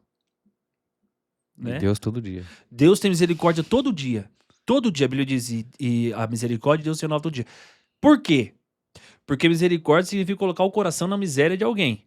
Então por que Deus renova a misericórdia todos os dias? Eu tenho uma teoria para isso, né? Isso é opinião minha, né? Quem quiser discordar também tem direito. Mas por que a misericórdia de Deus tem que se renovar todos os dias, irmãos? Porque sem a misericórdia nós não teríamos presença. Verdade. É simples assim. Se a misericórdia de Deus não se renovar toda manhã, a presença dele não pode vir. Porque sem a misericórdia, a presença nos autodestruiria. Verdade. Nós não temos condição de ter a presença de Deus dentro de nós de maneira alguma. Por mais que nós dizemos, não, eu fui perdoado por Jesus, eu não tenho mais, meus pecados foram perdoados, mas você como ser humano não tem condição de ter a presença de Deus dentro de você por conta própria. Uhum. Porque nós somos meros mortais e pecadores de maneira natural. O pecado, ele é natural em nós, ele está em nós. Então, o que nós lutamos contra ele? Né? Então, quando a misericórdia de Deus vem sobre nós, nós temos condição de ter a presença de Deus. Verdade. Até aí, amém. Então, quando eu não tenho misericórdia com uma pessoa, eu não quero que a presença de Deus venha até ela. A forma, às vezes, irmãos, da presença de Deus ir até alguém é através da minha misericórdia com aquela pessoa. E às vezes Deus não está indo até aquela pessoa porque eu não estou movendo misericórdia para ela. Como eu vou agir com ela, né? O amor que eu demonstro por ela. Isso, o amor que nós demonstramos por alguém pode impactar tanto aquela pessoa que ela pode receber automaticamente a presença de Deus. Porque quando vem a misericórdia de Deus, a presença vem junto. Agora, quando sai a misericórdia, a presença também não pode vir. Em Apocalipse fala disso, que quando a ira, o cálice de Deus transbordar, eu acredito que esse Acabou a momento misericórdia. vai ser quando a misericórdia vai sair, porque a misericórdia é uma grande mão, né? E a humanidade está debaixo dela. Quem se arrepende entra debaixo dela. Aqui está a ira. Quando a mão se retirar, a ira vai cair sobre Só a sobrou terra. ira. Então a misericórdia que Deus tem e que Ele quer que nós tenhamos com as pessoas, ela vem com a presença de maneira contínua, de maneira já seguida. Então é por isso que ele diz, olha, eu quero misericórdia, não sacrifício, porque vocês estão sacrificando para ter minha presença, mas ela não vai sem a misericórdia. Glória a Deus. E Deus sempre foi assim, né? Na verdade, Deus nunca quis sacrifício, né? Com Saul foi assim. Saul quis oferecer sacrifício e Deus, não. Eu quero obediência, eu não quero sacrifício. Então Deus sempre vai querer de nós algo maior, né? Uhum. Amém. Algo maior do que apenas coisas Em nome de É, Jesus. meras rituais religiosos. E partindo aqui para o final, né? Passou rápido a hora, né? Vamos aqui para algumas lições práticas, né? O que a gente pode tirar de prático de tudo que nós falamos, do capítulo 6 aqui, naquilo que nós vimos, né? O que, e talvez cada um possa dar uma opinião ali, vamos começar com o nosso convidado especial, né? Dar prioridade para ele para falar. Mas o que a gente pode tirar de prático do texto de Oséias 6 que nós possamos trazer para as nossas vidas, para as nossas igrejas, né? Para o nosso tempo, para a nossa casa? Eu vou falar aqui com as minhas palavras, desde que a gente começou a estudar aqui esse capítulo, para a gente estar conversando aqui um pouco. O que eu posso ver que a gente pode tirar e colocar em prática, o primeiro ponto é obediência. Uhum. Obediência. Que Deus requer de nós obediência. Deus, ele fala para o povo que ele prefere a obediência do que o sacrifício. Deus mostra ao povo que ele não queria que o povo passasse pelo cativeiro, que não queria que o povo fosse escravizado, ele só queria que o povo obedecesse. Então acredito que a obediência é um dos pontos que a gente pode tirar do capítulo 6 de Oséias para a gente colocar na prática. O patriarca Abraão, capítulo 12 de Gênesis, eu gosto de usar esse texto, quando ele ouve a voz de Deus, falando para ele sair da terra onde ele estava, ali no meio da sua família, da sua parentela, e ir para um lugar em que Deus ia mostrar para ele, né? E dali o Senhor faria dele uma grande nação.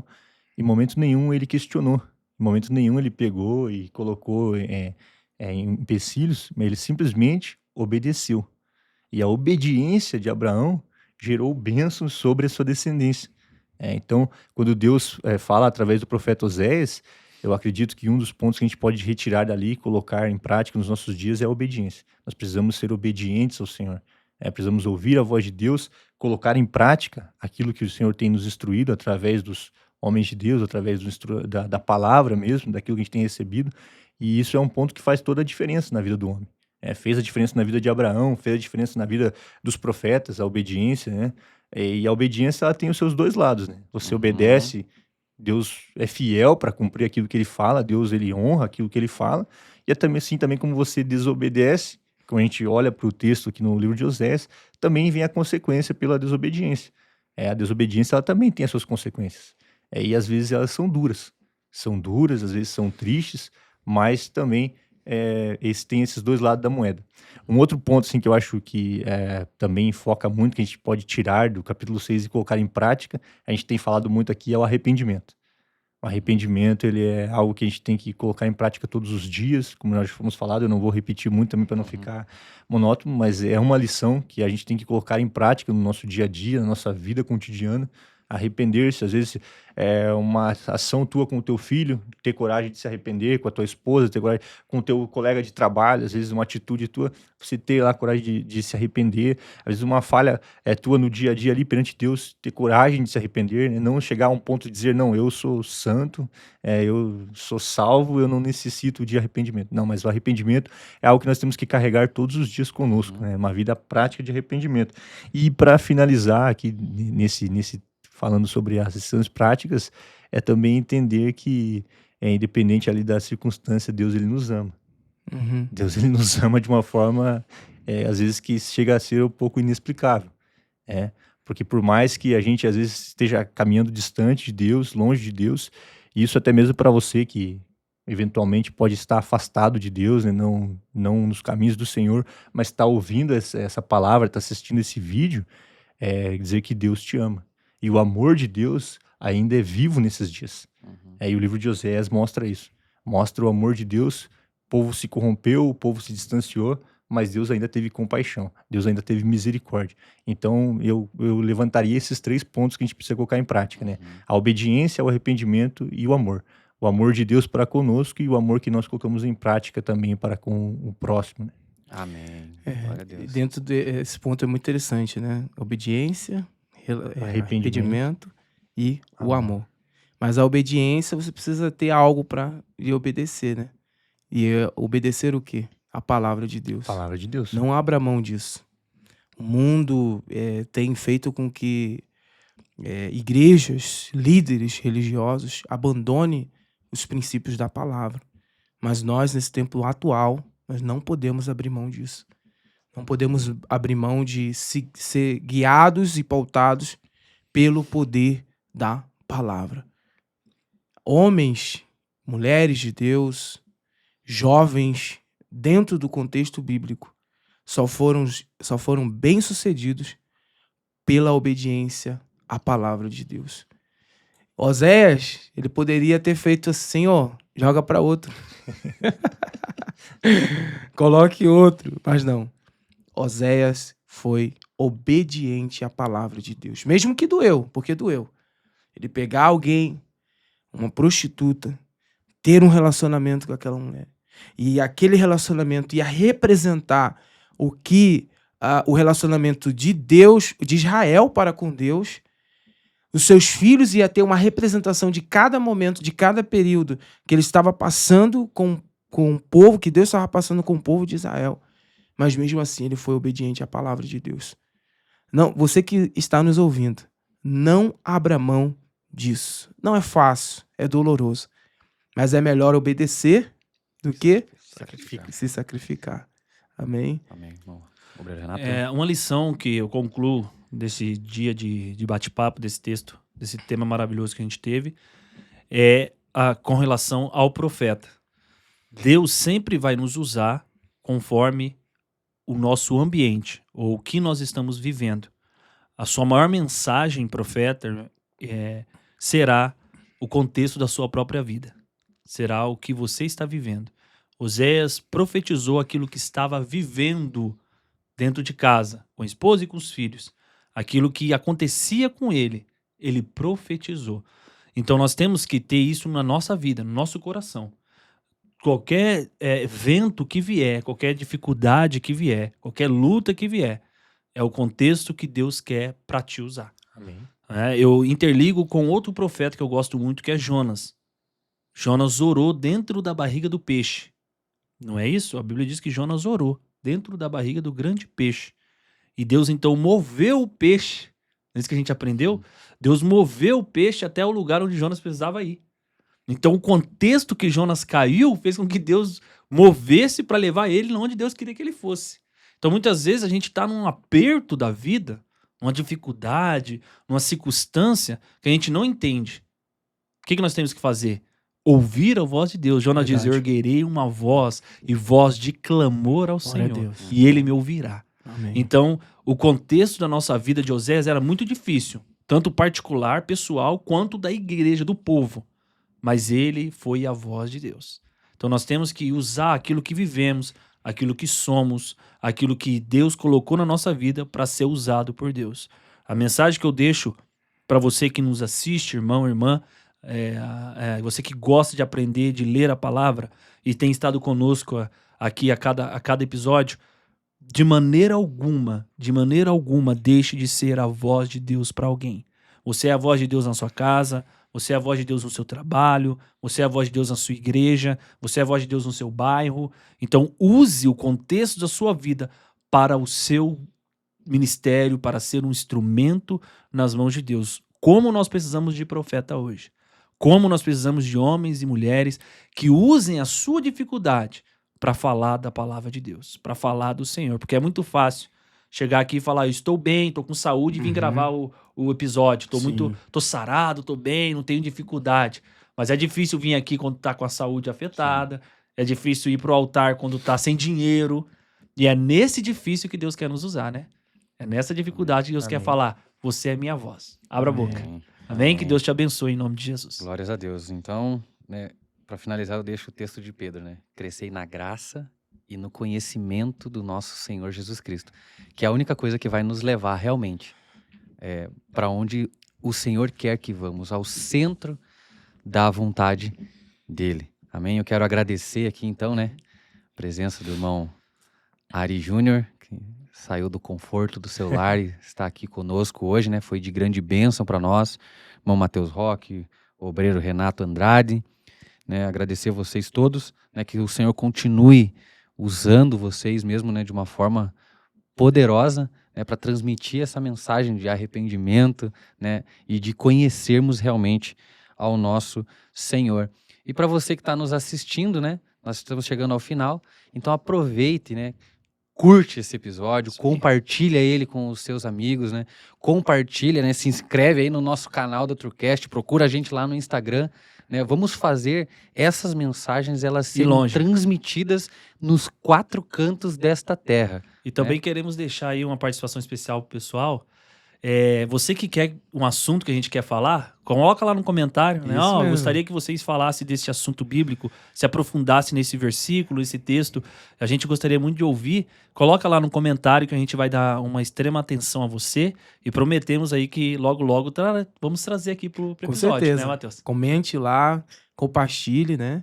E traga aí mais conhecimento para nós aí também no comentário, que nós com certeza vamos ter o prazer, né, de estar aqui esmiuçando o texto ali que nos for apresentado. Amém? E por último, né, orem por este projeto. Isso mesmo. Esse é um projeto que está no coração de Deus, né? Nós estamos fazendo este episódio, como todos os demais que também estão gravando, estamos fazendo para a glória de Deus e para que o nome dele seja anunciado. Por isso, ore por toda a equipe, né? A irmã Gabi, que está na sala técnica, e todos os outros membros que fazem parte desse projeto. Ore para que Deus, ele realmente abençoe, né, a cada um, abençoe este projeto, para que, sim, juntos nós vamos poder chegar muito mais longe. Amém? Então, Deus abençoe a todos. Até o próximo episódio. Até a próxima. Deus Deus abençoe. abençoe. Fica na paz. Abençoe. Tchau, gente. Deus abençoe. Obrigado por ter assistido a mais um episódio do TrueCast. Se ainda não é inscrito, aproveita e se inscreve no canal para receber as notificações de todos os nossos episódios. E não esquece de seguir a gente nas redes sociais para ficar por dentro de tudo. Deus abençoe você. E conhecereis a verdade, e a verdade vos libertará. João 8:32.